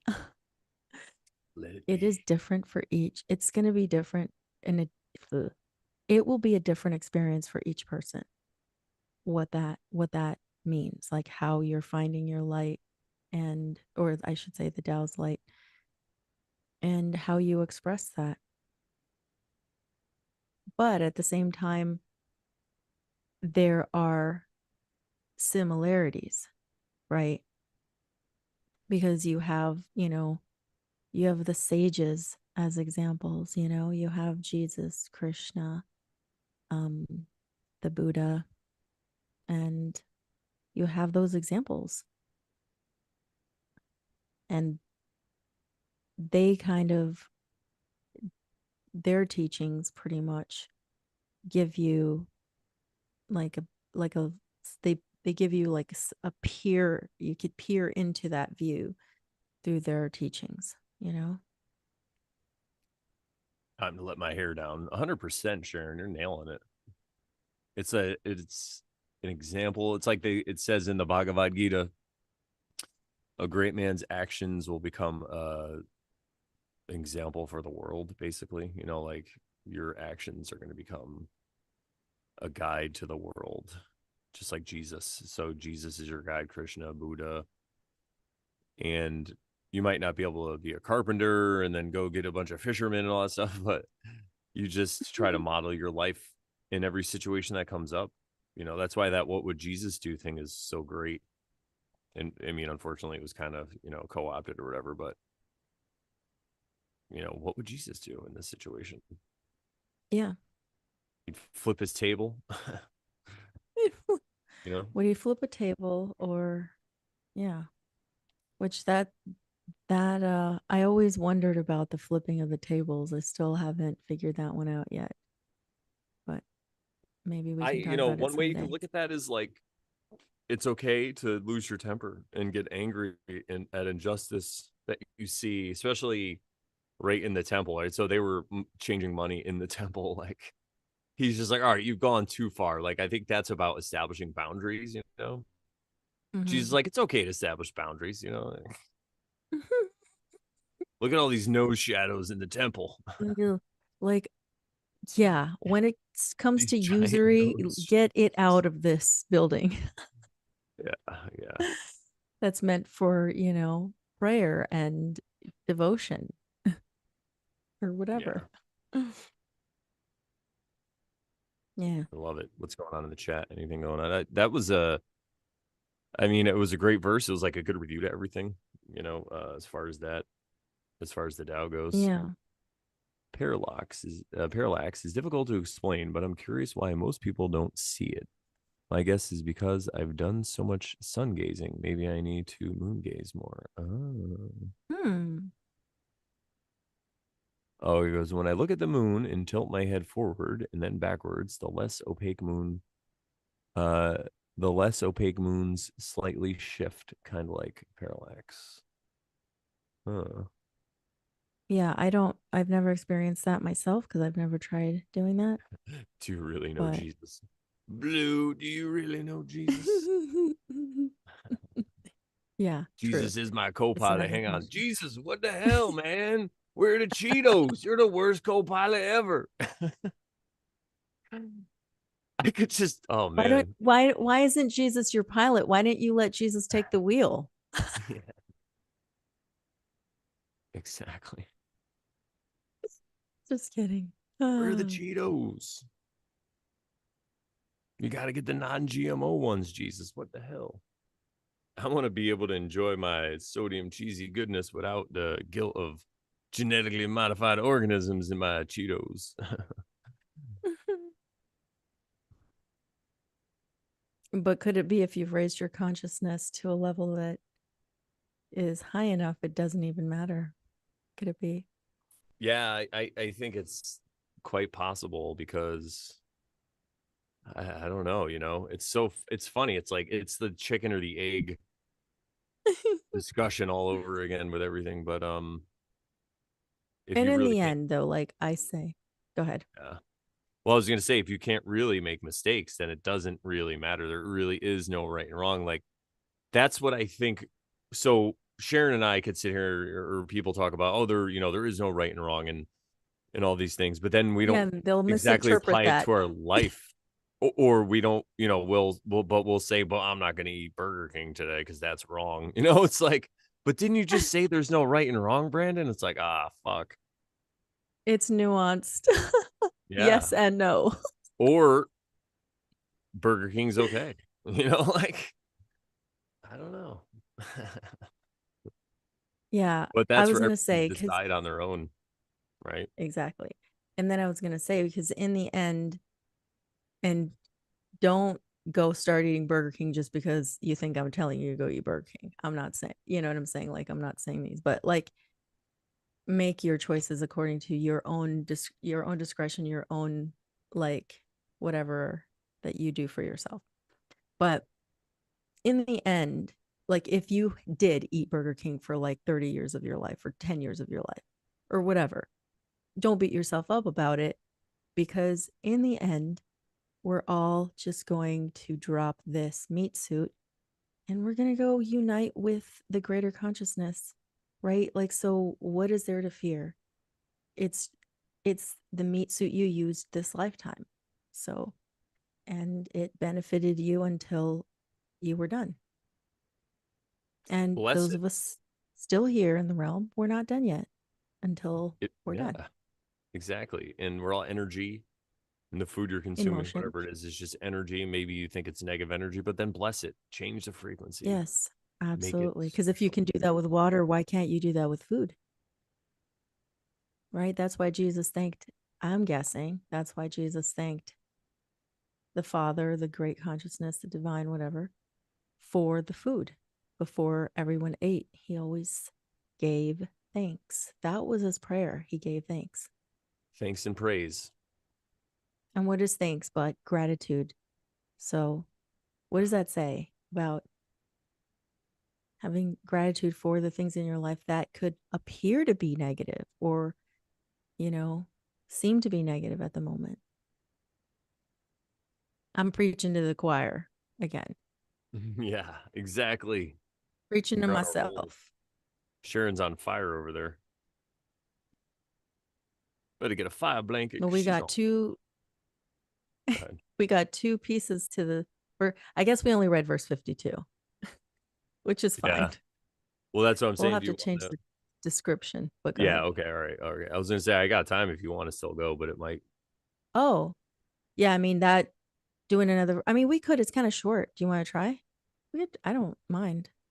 I don't, we're at about an hour and 35 minutes now. So what it would take another like Oh, okay. Got, we have 45 minutes. time. We can do it. Yeah, Yeah. yeah, yeah. Sorry. I was not looking at the time exactly No correctly. So, worries. yeah, let's do it. Let's do it. Yeah, I'm around for a long one today. All right. No, it's nice to have more time now and not have to rush everything. It's cool though. It was all perfect. Verse 53, everybody. We're going to do it. All right. Stephen Mitchell, 1988's version of verse 53. Oh, here we go. I was just Oh, wait, saying no, it in the beginning. we didn't, wait, where you go? Where are you at? Did I go too far? Oh, we didn't do the Yeah, second because part? we didn't do the second half, Oh, we didn't do the second parts of. Sorry. right? You're That's right. You're okay. right. Okay. But So we I'm going to can read do this. 52. Yeah, yeah. Yeah, we still got plenty of time for that because this won't take long. Shouldn't take long. Boasting and hurrying hither and thither destroy the employment of a peace filled life Enjoyment. and, and destroy the enjoyment, destroy the unemployment of a peace filled life. No. So I like that's pretty self explanatory. I mean, it's kind of like the whole thing that said keep your mouth shut, right? It's basically saying the same thing, except it's talking about hurrying here and there. I like how he says hither and thither. Life, here we go. Life is more fulfilled by far for he who does not have desire. For he who does not have desire has no need No, of for hope. he. Oh, sorry. Sorry. For Go ahead. no Redo worries. that For again. he does not have for he does or maybe I did say he for he No, no, who you were good. You said it oh right, but go ahead. for he for he does not have desire has no need of boasting. And so true. Because the desire, I think, at the end of the day is to fill this void that you have because you're so, a lot of times I'll say, I'm talking about my own, I was so worried about outside validation. Like I was worried about everyone else's validation and about their opinion of me and my life and how I was living it. It was all based on outside validation and outside sources. So he's just saying, so I'd want to brag to people about things I was doing and boast and all this stuff. And now I'm just like, I'll just say it I'm like, yeah, I'm just great. Like, I'm not bragging. I'm just telling you a fact. but, but it's a lot less. It's kind of like what we were talking about earlier when people have to defend their position. It's because they don't really believe it themselves or they're still trying to convince themselves of all the weak points that they don't want to admit. It's kind of what that reminds me of. What do you think? Yeah, I concur with you. I just want to say this point real quick because it looks that little bit that I almost stopped you or where I did stop you accidentally. It's kind of hard to read. So what I think it is trying to say here, it says life is more fulfilled by far for the person who does not have desire And in brackets, it would say, for he doesn't have desire. And then it says, but anyway, if you just take that sidebar off, it would say, for he who doesn't have desire has no need of boasting. So anyway, that other part that almost sounds like it's like restating what it said at the the line before is just like an aside comment, I think. So it probably should have been in either parentheses or in between M dashes, so that was obvious that it was kind of an aside, because otherwise you're reading it, you're like, wait, what am I saying? It's like Yeah, yeah. it confused me the first time I read it. I see what you're saying. That makes more sense. How dare you stand Rosenthal? He should have known better. Yeah, No. or something like that. I'm not saying that's exactly what it means, but to me that's kind of, I think that's where it was going. No, that makes sense. Learn to see the insignificant and small, grow in wisdom and develop insight. So it sounds like he's just giving some really good advice here, right? Learn to see what's small, the little things, because a bunch The of little things are what details. make up the big things. The big things are just little things. It's the same. It's as above, so below kind of principle. It's just easier to study the little things that are right in front of you. That which is look at my thing. That which is irrevocable. Oh yeah, insight. That which is irrevocable. So basically, say grow in wisdom and develop insight, because that's irrevocable. You can't take that back. If you get wisdom and insight, no one's gonna steal it back from you.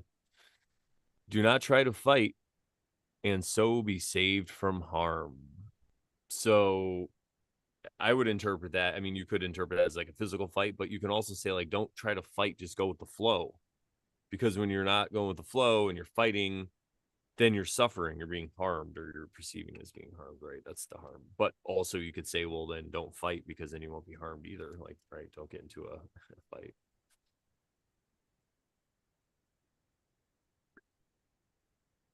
Indeed. Indeed. All right. So shall I read the Aleister Crowley version?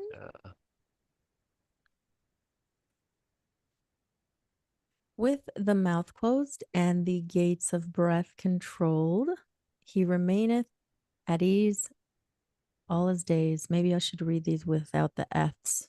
He remains at ease all his days. So yes, kind of knowing when to speak and when not to speak. Right. With the mouth open and the breath directed to outward affairs, he has no surety all his days. I think we said that somewhere above, and I think Dwight Goddard. I think Dwight Goddard said something like that. Or where did we see that? I feel like we saw that somewhere. But yes, basically, same thing. To perceive that, or maybe it's to perceive that minute point. Yes, that's probably what it. I Yep. was like, minute? No. That To perceive was that funny. Probably. minute point is true vision. Wow. And that minute point is what?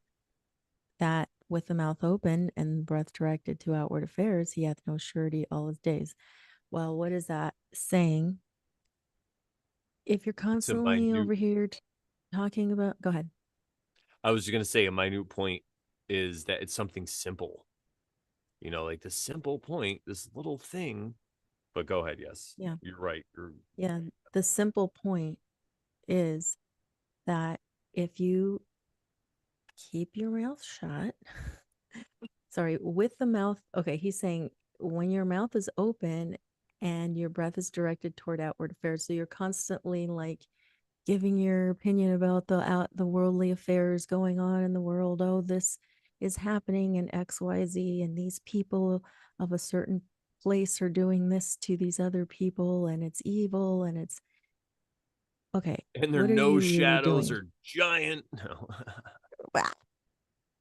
What are you really doing?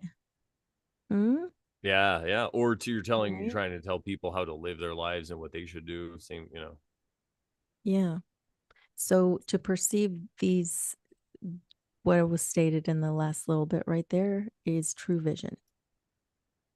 Could it be? I would even say the whole verse up until then, they're saying it is the minute point because like to keep your mouth shut and then to and open, like that whole. He's showing both sides, and he's like that minute point. Boom, there you go. Is true vision. Yeah.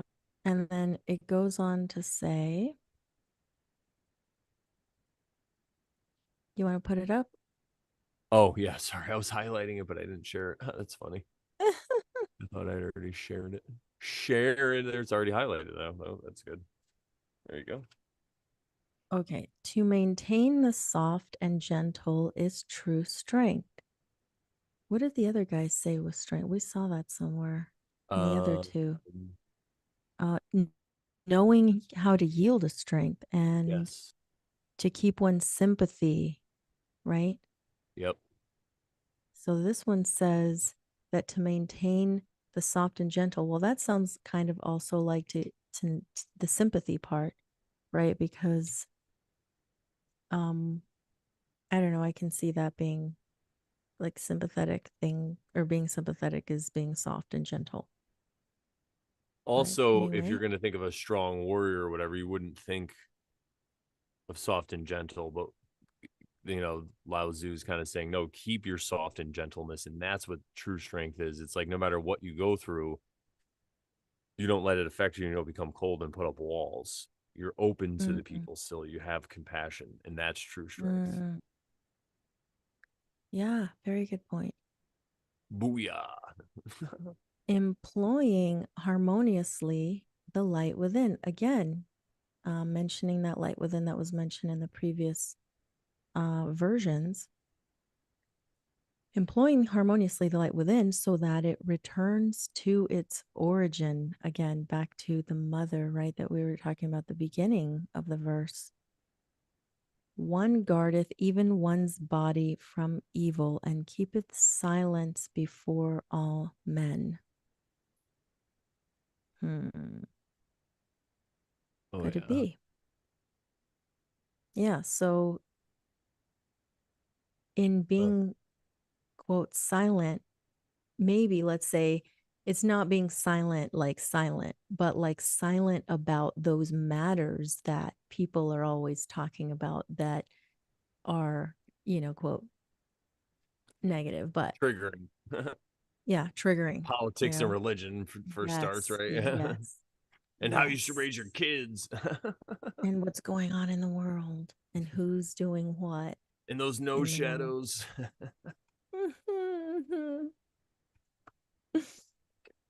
Yeah. And that's guarding your own body from evil. Wow. Keeping silence before all men. Anyway, that was a cool verse. Yeah, and really, you can even look at it as judging, like keeping silent, not judging other men. It's going to keep Yeah. you because even if you don't seem like you're judging them, if you're contradicting what they're saying, they might perceive you as, oh, this guy thinks he's too good for me. He doesn't fucking eat Burger King. I'm going to kick his ass because he thinks he's better than me. Or, who knows, man? That's just a metaphor, everyone, but you get it. Like Verse what I have to explain. 53. Yeah, let's do it. Yeah, because it's so amazing. All right. Verse 53, Stephen Mitchell from 1988. I was talking about this in the beginning of the episode. The great way is easy, yet people prefer the side paths. Be aware when things are out of balance. Stay centered within the Tao. When rich speculators prosper while farmers lose their land, when government officials spend money on weapons instead of cures, when the upper class is extravagant and irresponsible while the poor have nowhere to turn, all this is robbery and chaos. It is not in keeping with the Tao. Wow, that is so reminiscent of things we've been talking about. Yeah. All right, Dwight Goddard is entitling this verse "Gained by Insight." Even if one has but a little knowledge, he can walk in the ways of the great Tao. I love that actually. It's like the simple, right? The Yeah. children, like we Yeah. like the little children, right? Yep. Or like the person we say maybe there's a Christian out there who's like into whatever orthodoxy or Catholic or whatever, and they're just living their life and they're not trying to cram it down people's throat, and they're just living like Jesus is their model, and they're fucking killing it, like. Right, right, And I have no right. problem Who with are those we to say people. anything about Yeah. that, right? Go to church. Yeah. Yeah. All right. So it says, okay, it is only self assertion that one need fear. Ooh. That kind of like, you think that's kind of like a seeking validation? Hmm. Like your ego seeking Yeah. your own validation, like, oh, I'm right. Self assertion, right? Yeah. Yep. And you're asserting your point of view. You're kind of what you think is right. Right. Yeah, exactly. And All that's right. what you might might fear. That's what you probably could fear. Anyway, the great Tao, the way, is very plain, but people prefer the bypaths. And that's funny because we read a quote. we we read a quote earlier by Mamunkin or Momon Ikai, I don't know how to pronounce it, that was talking about ways and paths or something, right? Or the The great path gateless has no gates. yeah. Thousands of roads enter it. The Great Gate, Yeah, right? Or is it path? Yeah. the gateless gate. Yeah. Yeah. So, um, anyway, back to yeah. So the great Tao way is very plain. I'm already talking about it. Oh my God, I'm supposed to be reading it for the first time. Sorry. That's all right. You're on a I'll roll. I don't want to stop. stop you. I'll stop. I'll stop. I forgot we were not. Let me just read it. Sorry. When the palace is very splendid, the fields are likely to be very weedy, and the granaries empty. To wear ornaments and gay colors, to carry sharp swords, to be excessive in eating and drinking, and to have wealth and treasure in abundance, is to know the pride of robbers. This is contrary to Tao. All right. I know. I Well, know we're not. we have a preview. We have a little preview Yeah. of Dwight And I know we're not for breaking it down, next. but Dwight just pissed off the conservatives and the liberals with that statement. Both of them at the same time. Good job, Dwight. I love it. It's a any good comedian can do that or should be able to do that. All right, Stan Rosenthal from 1984. 1984. He entitles his verse "Evidence." When temptation arises to leave the Tao, banish temptation. Stay with the Tao. When the court has admir- adornments in profusion, the fields are full of weeds, and the granaries are bare. It is not the way of nature to carry a sword, nor to over adorn oneself, nor to have money than Money? oh yes, nor to have more than a sufficiency of fine food and drink. He who has more possessions than he can use deprives someone who can use them well. Ooh, Wow. How that last timely is part. that? Yeah. I'm trying to declutter the house, you know? It's like, Yeah, we've been going through a lot of that also because we're looking at moving. So yeah,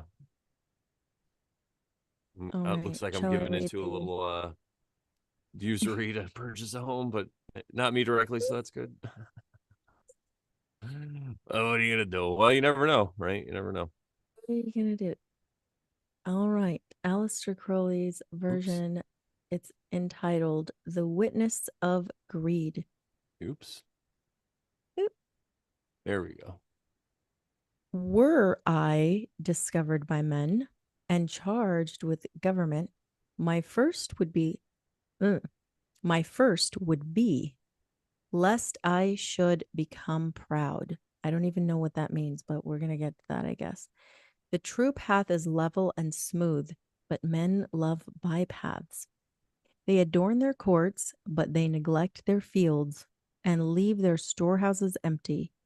They wear elaborate and embroidered robes and gird themselves with sharp swords. They eat and Good. drink. I love They that eat one. and drink with luxury. They heap up goods. They are thievish and vainglorious. All this is opposite to the way of Tao. But is it really though? But are you even eating though? So I guess it's contrary to the way the Tao is, but it's still part of the Tao, though, I would argue. Like I would love to talk to somebody who interpreted it because I'm sure Lao Tzu, maybe he did say it this way, but that's even in the Stephen Mitchell verse. I was thinking of myself, like, that sounds like a judgment, though. Yeah, yeah. And you know what? This was written by a man, right? Yes. So But there's also, going to it's an be those little, observation. Hmm. Right. Those little things. And it's an observation. So they're kind of pointing out what's not in alignment with the Tao, right? With the right way. But I like how they all kind of have that same thing about the granaries and the fields and stuff. That's really cool. All right, let's yeah. So we'll check it out. but yeah, that And word again, gird, good, because in the Silmarillion, gird yourself. yeah, he was good at himself with a sword. I was always like, good. I don't know, just it's a word we don't use that much anymore. I guess because no one has swords as much anymore. But I'm gonna gird I myself. always think of like putting on armor and mail, chainmail and stuff. That's what I Putting on think of. nails. But All yeah, right. do you want to do this in pieces or in one fell swoop? That's a good question because they all pretty much say the same thing in different ways here, except for Aleister Crowley gets a little crazy with that last part, with the first part of his. Um, Well, let's just go with it. yeah, Whatever the you great feel. way is easy, yet people prefer the side paths. Now that statement is something we have beat to death with a horse. We beat that horse to death. I mean, but it's so true, right? It's basically just saying that you already are it. We're it. The way to be is easy. You just follow your instincts, but for some reason, We get it's thrown complicated off for our us. path. And most of Yeah. it, I think, is because Well, we've people. since birth been trained to not follow our feelings and intuition, been told to shut up and stand in the corner and listen and all that stuff. So really it's about letting that go and undoing that and really undoing that at the end of the day. Undoing that is I knew I consciously said that one. At the end of the day, all that is just getting back to your true nature, the nature of a child, your wonder of the world, your dependence on your own intuition and your validation instead of exterior sources. Yeah. And I mean, this life is like that. It's not casting judgment on you because you took a side path, because we all took side paths. Maybe the great sages of the world did not, but you know, Even only there's Jesus only was like, yeah, for 33 there's years. We have only I was gonna say there's only a handful of those. So it's not like, I mean, we can aspire to be like that, but those are few and far between, given to us as examples. But go ahead, you were gonna say. even Jesus between Even like the ages of 12 and 33. We have no idea. He was on his own side paths, probably, right? Like, so allegedly, right? We don't know. We have no yeah. idea. They say he Uh, went to India, and they say he, different, uh like the Essenes or the Rosicrucians or whatever think that he was an Essene, and that he went and traveled and went to India and did all these things, and he learned those ways and he brought them back. But we don't know. There's stories in India of people saying that Jesus was there. So maybe he was. and maybe he went to the future and was a wedding DJ for a while and had an awesome podcast. Oh my All right, all God. right. Before they burn me at the cross. Summerization says that this verse is perfect. Let people just be, show love, accept them. If you can't, just move on. Yeah. Love you. Love it. Yes, very true. Um, yeah, so you read that whole bit about be aware when things are out of balance. You did that, Yeah. right? Yeah. Let's see. So, Yeah. Be aware when things are out of balance, stay centered within the Tao. That's pretty self-explanatory. I guess we could just do the whole thing. It'd probably make more sense. okay. When rich speculators prosper while farmers lose their land.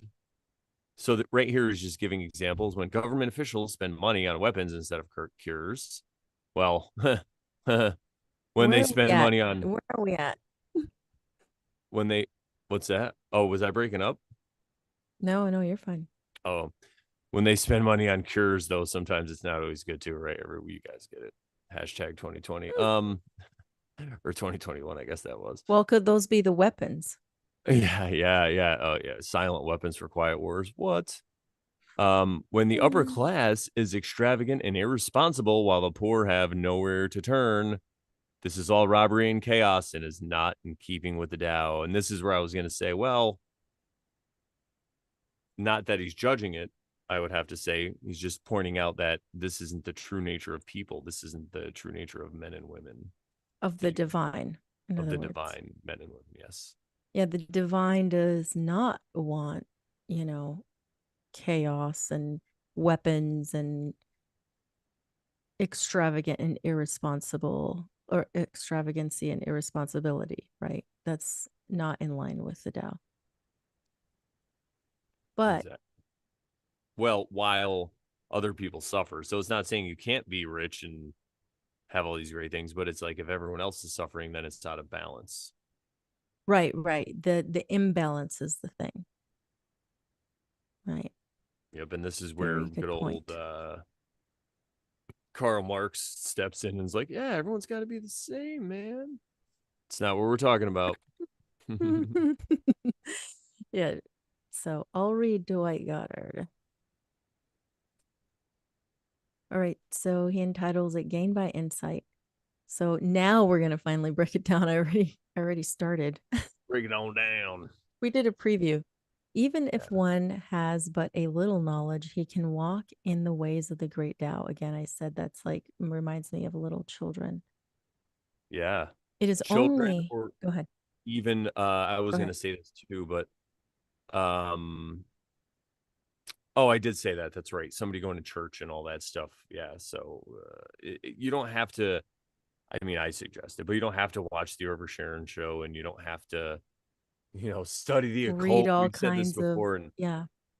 go all down all the rabbit holes. All you got to do is realize that you're perfect, and love yourself, so then you can love others, and then you could truly love God. Mm-hmm. It's easy. But It's the like at the Tao. It's beginning of the other easy. one, it's easy, but people prefer the side But pass, right? Yeah. exactly. Yeah. Exactly. Because we're reading that same exact part of the verse. um so even how okay, so it is only self-assertion that one need fear. And I don't see that anywhere in Stephen Mitchell's, I don't think. No. Um so yeah, but to me that's more like, needing to validate yourself and like put your opinion out there that, your opinion is right, etc. etc. That is very I think another verse or another part of the verse talked about it, but it's like boastful, and maybe that was verse 52. But um, And you could take it further to say the reason you want to fear it is because that's what's going to lead you to suffering. Being self-assertive, not trusting, wanting things your way, wanting to pleasure your sense desires is going to lead you to suffering. So that's, yeah, and that's the reason to fear it, not because you're going to be sent to hell or because it's evil or because you know what I mean. Yeah, yeah, there are things in this world that could lead to that, and yet you will lower your level of consciousness or your vibration or whatever you want to call it.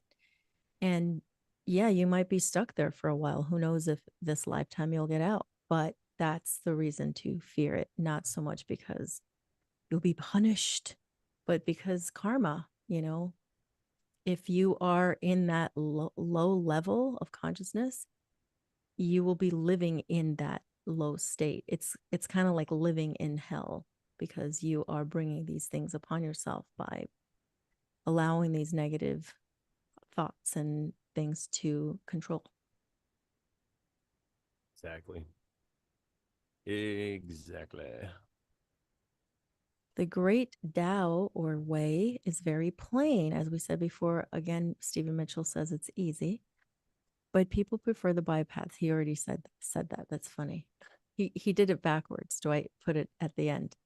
The great bagel is plain, but people prefer the onion one or the But everything people bagel. prefer the everything bagel. I don't. I like the plain. It's my favorite. There you go. Or whole wheat, which is also plain. Yeah, there Not you that go. I'm not that I'm better than you, okay? You're not a For liking bagel the everything. Nazi. I'm not an everything bagel. No, no. Just kidding. I do like sesame seed bagels though. Those are good. That one's not bad, yeah. Or poppy seed. All Says right. me. When the palace is very splendid, the fields are likely to be very weedy and the granaries empty. Hmm. Interesting. I don't know what it means by the fields. Okay, got it. So when the palace is very splendid, you got like a king or some sort of figurehead, has very splendid lifestyle and or whatever you want to call it. The fields surrounding him of his whatevers, the people who, do things for him, are probably going to Subjects. get weedy. Yeah, his subjects. They're probably going to get weedy, right? I don't know why. Tell Yep. me why. Well, they're spending all their money and attention and time on making sure everything's shiny and polished and looking good, and they're neglecting the fields. Like they're not spending the money on grains for them, the farmers to grow food and to have full granaries.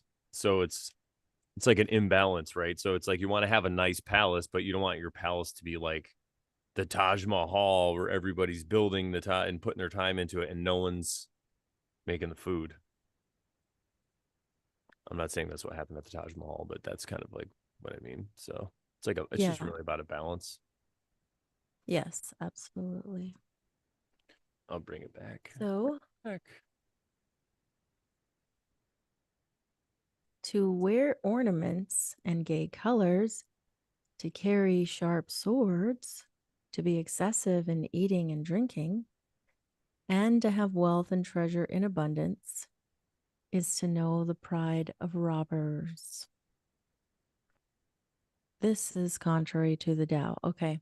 So it's not saying you're not allowed to wear nice colors or wear jewelry or because the people take that to an extreme. I grew up in a church that was very extreme that way.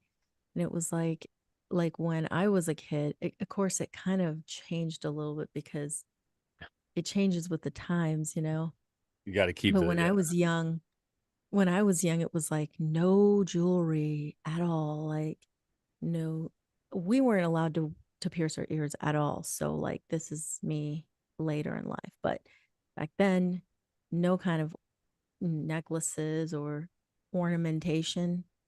Because God forbid you want to look nice or anything.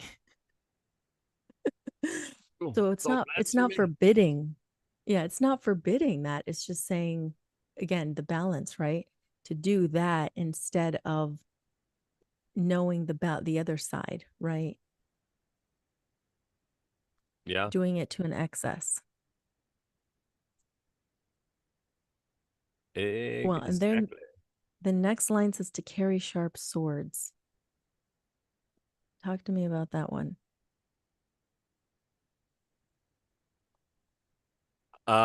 So I Oh, think that maybe to harm people. yeah. So like war and stuff like that, and I was just thinking of what it Yeah. means as far as like carrying a weapon just in general. Um, but yeah, I this teaching is very like it says it's very feminine anyway. And a lot of people's, people have a viewpoint that if you have no weapons, there is no violence kind of thing. But the fact that he says sharp sword, that's what I was thinking about, because maybe he means somebody who uses their sword a lot, somebody who keeps it sharp and is like ready to use it and all this stuff, Mhm. bragging about it and like wearing it out on your uh, belt instead of concealing Open it. carry Yeah, yeah, you're open carrying. Yeah. He who open carries. is not living in, it's Yeah, not keeping with the Tao. that's right. You can't be open carrying. But yeah, No, we're not saying that, you no, guys. you could. Oh, yeah, you could. Whatever you want. But yeah, I think that's kind of what he means.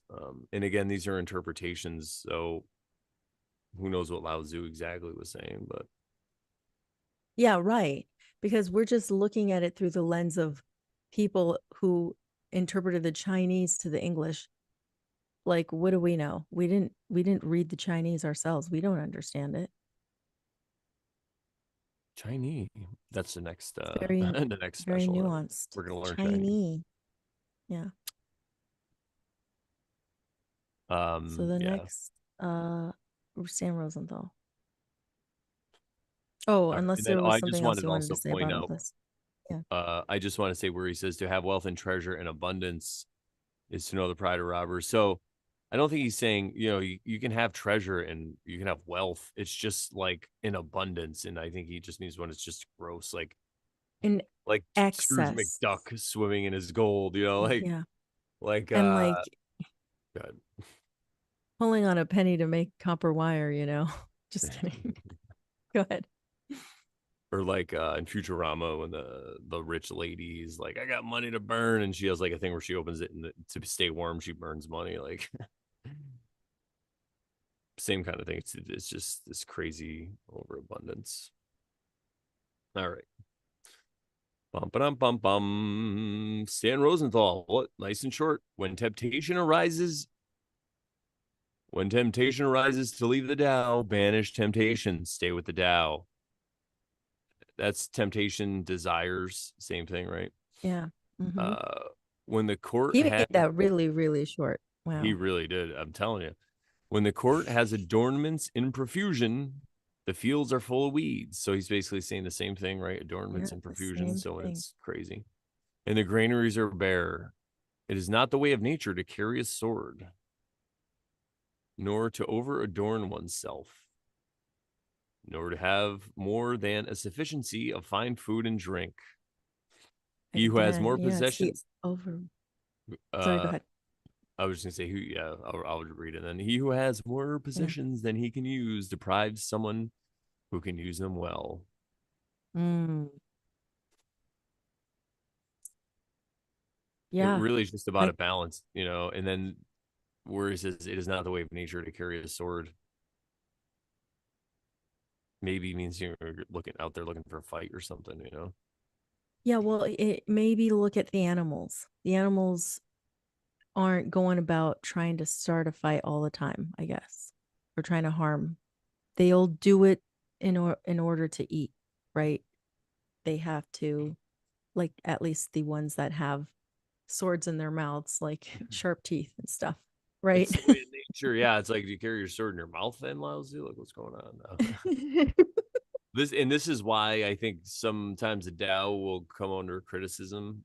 But you got to remember Mm-hmm. that this was written in a specific time, and and there was a lot more More honor in that specific society. people. Yeah. And I know this is like looking, if you look at the Wheel of Time, there are these people that are ancient or whatever, and they're warriors, and they never kill blacksmiths. Like, to kill a blacksmith to them is like to kill an unarmed child. It's like the same thing. And it's because a blacksmith never picked up a weapon to use it to fight. And so I think that's really They what just they make mean. them. They just make them. But in this society, warriors were the only ones that really fought against each other and killed each other. So if you didn't have a sword, you weren't a target. Whereas in our society, it's more like the It's lines are different. very It's a different unclear. Yes. society. Yeah. We got Facebook. So So. you absolutely have to look at it in context, like you said, because we have to interpret it a little bit differently for our times because the way we because of the way we live now. And you don't want to But throw out the yeah, baby with the bathwater and be like, Lao Tzu's a yeah, stupid liberal is trying to take my yeah. guns. Yeah, but that last line of all of them, this last line is like, Yeah. it really is like a slap in the face. Because again, as I was saying, I'm trying to declutter the house and it's like, do I need all the stuff that's here?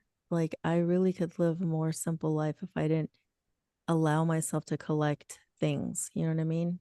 Not that I have, not that I'm a hoarder or anything, but we all, I think, in some ways, maybe there's a handful of us who are very good about being minimalist, but I think for a lot of us, living in these times when we have so much, and back in the days when I used to go shopping, like things by the cashier, whatever would tempt you, to just like pass by and you're like, oh, I want that. I could use that.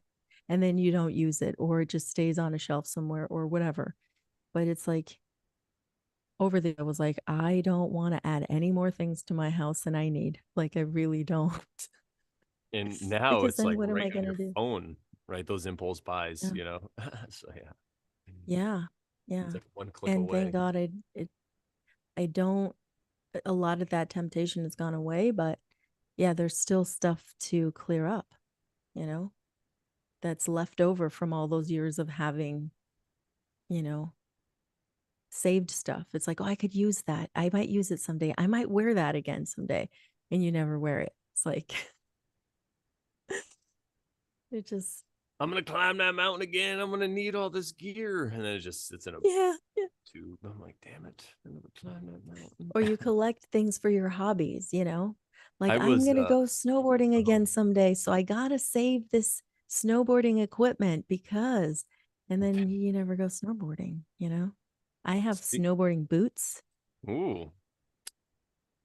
but I used them like once, maybe twice, maybe.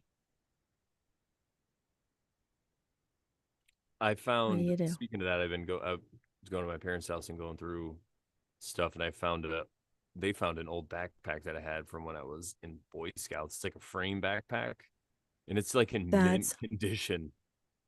It's crazy. hilarious. I could probably sell it like as a collector's item, but I think I'm You gonna keep it. could. Maybe I'll give it to my child. Be like, this is your first backpack. You're gonna climb that mountain. Don't come back till you have a dead deer. Oh, speaking Oh of my God. wildlife, guess what we saw the other day? We were driving home, and there's a certain way Ooh, that we go. It's back roads, and we call it the Turkey Trail because we always see turkeys. But this time we saw a a cub, a buck? bear cub, a Oh, baby bear, but it was a little grown. It wasn't baby tiny. Jump bears. out of the woods and it like Oh, danced across the road and so then jumped on this cute. tree like this and just looked at us. And then we were in the car and then it took off. It was so magical. We went to our phones. We didn't Adorable. have time, but yeah, it was so oh So my god, a baby bear. I cute. wanted to hug it. I'm like, come here. Baby bears. Yeah. So great signs out there. Oh. Dissident Jones says oversharing backpacking snowboard trip. That's right. And you better not judge Get people on ready, you guys. In no the victims snow, on our uphill both ways. that's right. No victims in our backpacking snowboard trip. Yeah. We're eating mush every night. Oh my God. All right. Crowley. All right. The Witness of Greed. By the way, the other Yikes. one was called Evidence, which that's kind of an Evidence. interesting way to title it. Yeah. All right. The Witness of Greed. Were I discovered by men and charged with government, my first would be lest I should become proud. Now that's hard to read. I don't, I had to read that multiple times. I think I went and looked to see if there was like a word missing or anything. And that's what it was in the PDF that I found that I have. It is, I don't, my first would be, and I'm like, my first would be what? Or my first would be lest. No, but then it says lest I should become proud. So I'm like, I don't Yeah. know what this means.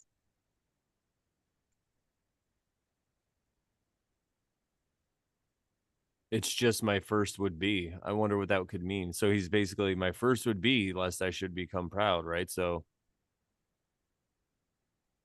ah, hmm. Okay, so what does he mean by that first two lines? Were I discovered by men and charged with government? I'm looking for context within the Oh, other verses to see if anyone I think said what he says anything. by then, what he means by that first part is like if somebody put me in charge, basically, charged with the Oh, task of governing people. Yeah. And then he's okay. like, my first would be, but I'm not quite sure what he means by that exactly. Maybe he means my first would be like my first instinct would be like my first idea or my first notion would be lest I should become proud. So it's just kind of telling him to trust your initial instincts or your first instincts. That's kind of the only thing I could glean out of that. Or maybe it's my first would be. I don't know if changing the tone would make that Well, that sound would sound different. if he had something to say after it. Like my first would be to banish all the short people. No, I But don't know. my first would be maybe. Yeah, like my I first, and don't know. I'm maybe he means my first as in his initial, uh, like his initial feeling, his intuition, like his first thoughts, his first um way to do things is that's what he would let be. My first is what I would let be. Okay. Oh, my first would be. It Yeah. would just be. Yeah. My first as in my first. Maybe Instinct or yeah, whatever. instinct, or maybe he means by my first. Maybe back then my first means something like my dearest ideal values or something like my first principles. Kirk is saying if Tao was in charge, its first decree would be an Uh-huh. implied decree. Aha, there Could you be go. Thank you, Kirk. That's why we have amazing an awesome chat. slaves. What are they? Oh, sorry, fans of the Oversharing Show. Can't call them slaves anymore. All right, but my laundry better be done by tomorrow. No, we can't call them slaves, but they better have my dishes done. No, All right, yeah. so So I'll continue. okay, lest I should become proud. Yeah. Unless, So yeah, yeah. go Okay. ahead. Oh, you're gonna read? No, go ahead. I mean, you could read unless you had something else to say. No, if you had something else to say, I was going to let you say it. Nope, I'm good. Okay. Yeah. The true path is level and smooth, but men love bypaths. Again, said a little bit differently, but pretty much similar to the other ones. He says And it's you know level what and though? smooth, Like what also I which think means is it's not easy. yeah, and I think what's implied here is that it's okay that men and women love the bypaths and we have our own. Crawling in the Yeah. yeah, crawling in the trailblazing into the weeds, and they're on their own bypaths, right? Because the other path is Waddling in the level and mire. smooth. Yeah, Yeah, waddling in the mire, if you will. wallowing in the mire in their own Or squalor. wallowing. I'm just kidding. Wallowing. I love waddling in the mire. I'm a duck. Hey, I like to waddle in the mire. we're preaching to the choir. So Uh, I'm just laughing at myself. they go ahead. No, I'm good.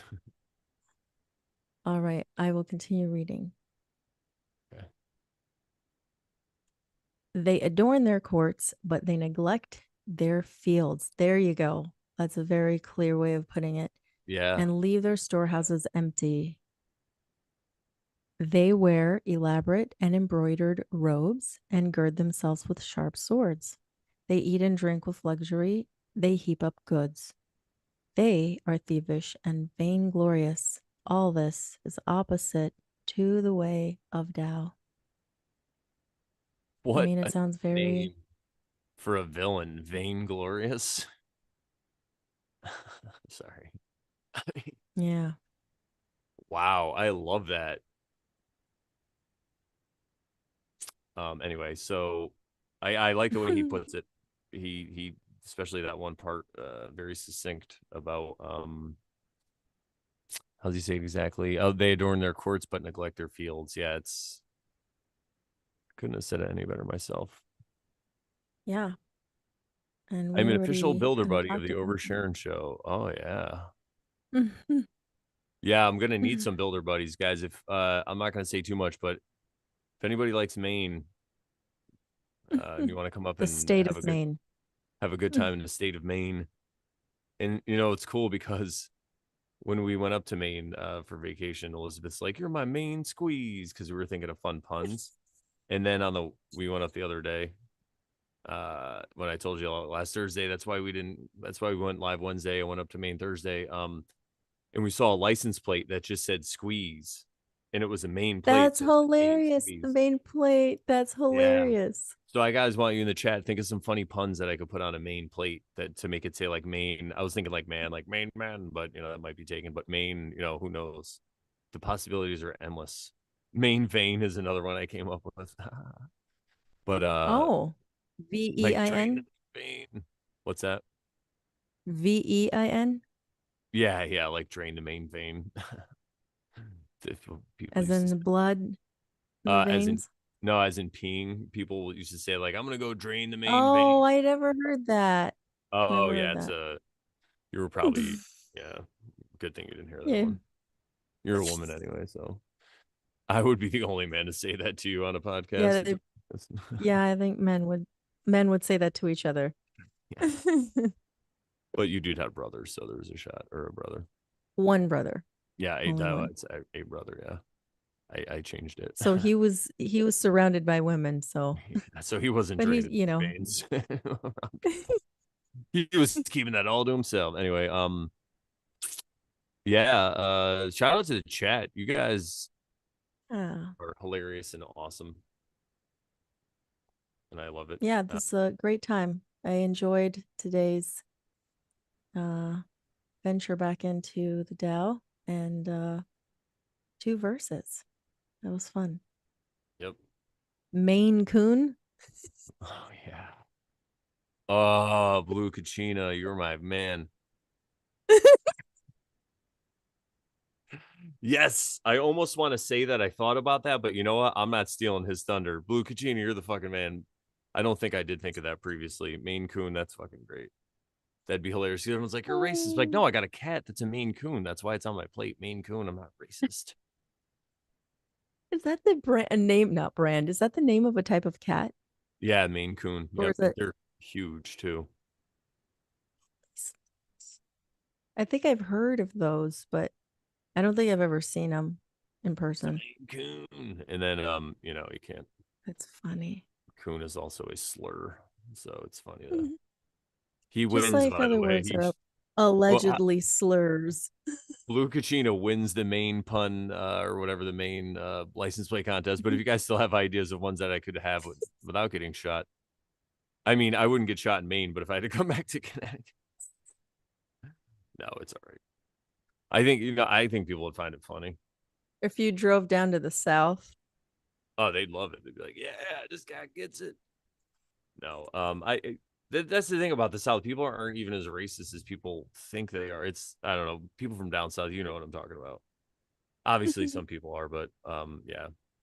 some people just like Anywho, to get offended for other people. you think so? That's Maybe. probably what's good. I think you're onto something, Sharon. No, yeah. People are Mm. great. That's why we don't judge them. But yeah, thank you guys for hanging out all the way to the end. It's been like 2 hours and almost 2.5 hours. 2.5 hours from the time Yeah. we said we were going to start, but we started a couple minutes late. But the cool thing is though, we may start a couple minutes late, but we don't put you through like 5 minutes of all that. Like every other channel Intro. that goes live, they just put intro and all that. I get it. I'm not judging it, but I'm just saying here you're not going to get that. Maybe if somebody gives us a sweet theme song, like the amazing Quentin Farrell did for my Brandon Bonanza. And I was talking with Quiet Sparky, where actually shout out to him. It's funny he's in the chat now because I was talking to him recently. Um, looks like I'm going to be DJing his daughter's wedding actually, which is pretty cool coming up in the winter. Oh. But we he was talking about that song, and he's like, it reminds me of the Wayne's World song. It's Wayne's World, Yeah. excellent Party party time. time. Excellent. Yeah, but it's so simple, but it's perfect, and that's that song. When he first got it from, I was like, cool, I'll use this. And now I'm like, that I'm just gonna use this song forever. Like this song's fucking great. Like, Speaking of that, did you ever, just side note, did you ever see the correlation between Bill and Ted's Excellent Adventure and Wayne's World? It seems like they're very kind of similar, right? yeah, I think They that both they say were, excellent, right?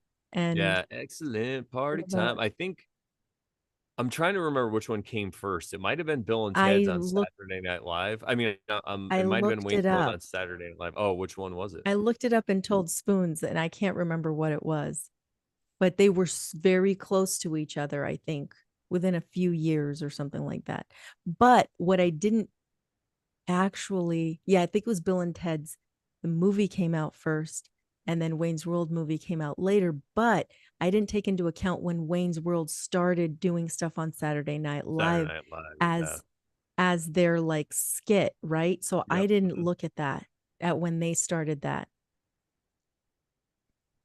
But not Skeets. that one's a copy of the other, but because it's not, but it's just they both kind of have a little like thing with like Yeah. excellent and like be And if excellent to each other, right? And then I and if love you that. I didn't realize remember, that that was oh, them. that was Go the ahead. thing. Oh, oh yeah, be I excellent to didn't each other, be realize it was. excellent and party on. Yeah, Yeah. it's Yeah. sarcastic. Shout out to him. He always says that. Yeah. I know. He's the one who says that. So I took it from him. I didn't realize it was from Bill and Ted. But go ahead. Oh, that's hilarious. Yeah. No, when he said that, I was like, yes, because I saw Bill and Ted in the theater. What I was gonna say is both of those though are accurate representations of making fun of pop culture in like the 80s. So they could have sprang simultaneously too, but maybe one kind of affected the other is probably what happened too. But yeah, for sure, because there were people that were just like that. I mean, there still are, but yeah, a lot of people like Garth. I mean, like, uh, anyway. Well, more Dana laws, more Carvey. pro. He's hilarious. Uh, Sorry. Go ahead. oh, I was just Dana gonna do the Carvey. He's commercial. funny. Yeah, Dana Go ahead. Carvey's great. Yeah, do the George Bush. commercial. The church lady was always my favorite too. Oh, yes. Yeah. Ross So more. Perot. He did a good Oh Ross yeah, Perot. bro. Yeah. That's one I remember.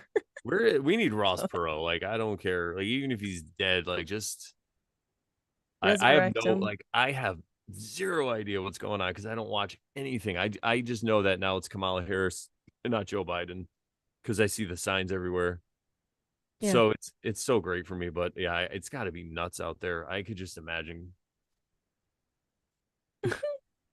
Anyway, more laws, more problems, everybody. That's really what's going on. More laws, more problems.com is the website. Click on the Oversharing tab for all of your overshare needs for donations to us, for following us for our podcasts.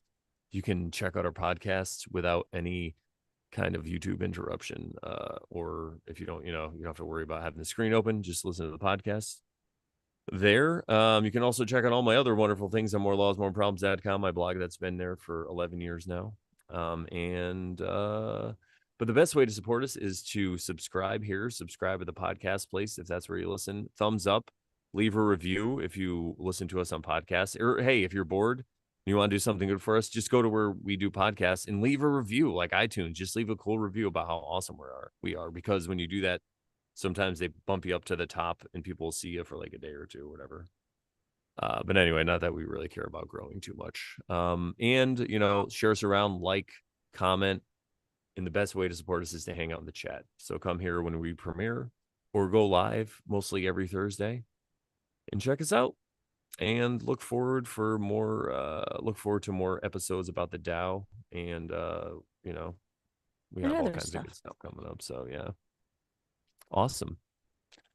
All right, well, Absolutely. I think that's it. Thank you again to everyone in the chat. Good times were had. Yes, good times were had by all. Thank you, Blue. Thank you, Kirk. Yeah, thank you guys. Our average view duration right now is 24 minutes and 55 seconds, which is Nice. Good. Means that, yeah, Yeah, people get that's through. kind of a lot. There's a lot of people listening to the end then. All right. Well, what do we say to the good people, Sharon? That once you start over Sharon, Then you totally stop being a Karen. that's And remember, everybody, we're not trying to tell you how to live. yes, I'm gonna take it back to something Brandon said toward the beginning of the show. You can't do anything, but it's okay. There's nothing to do. That's right, everybody. You could quote me. You can't do anything, but it's okay because there's nothing to do. All right, guys. We'll see you next week. Bye, everybody. Ciao. Take care. Oh, I was doing that because I'm trying to find the right button. There it is. All right, everybody. We'll see you later. Take care. Have a good one.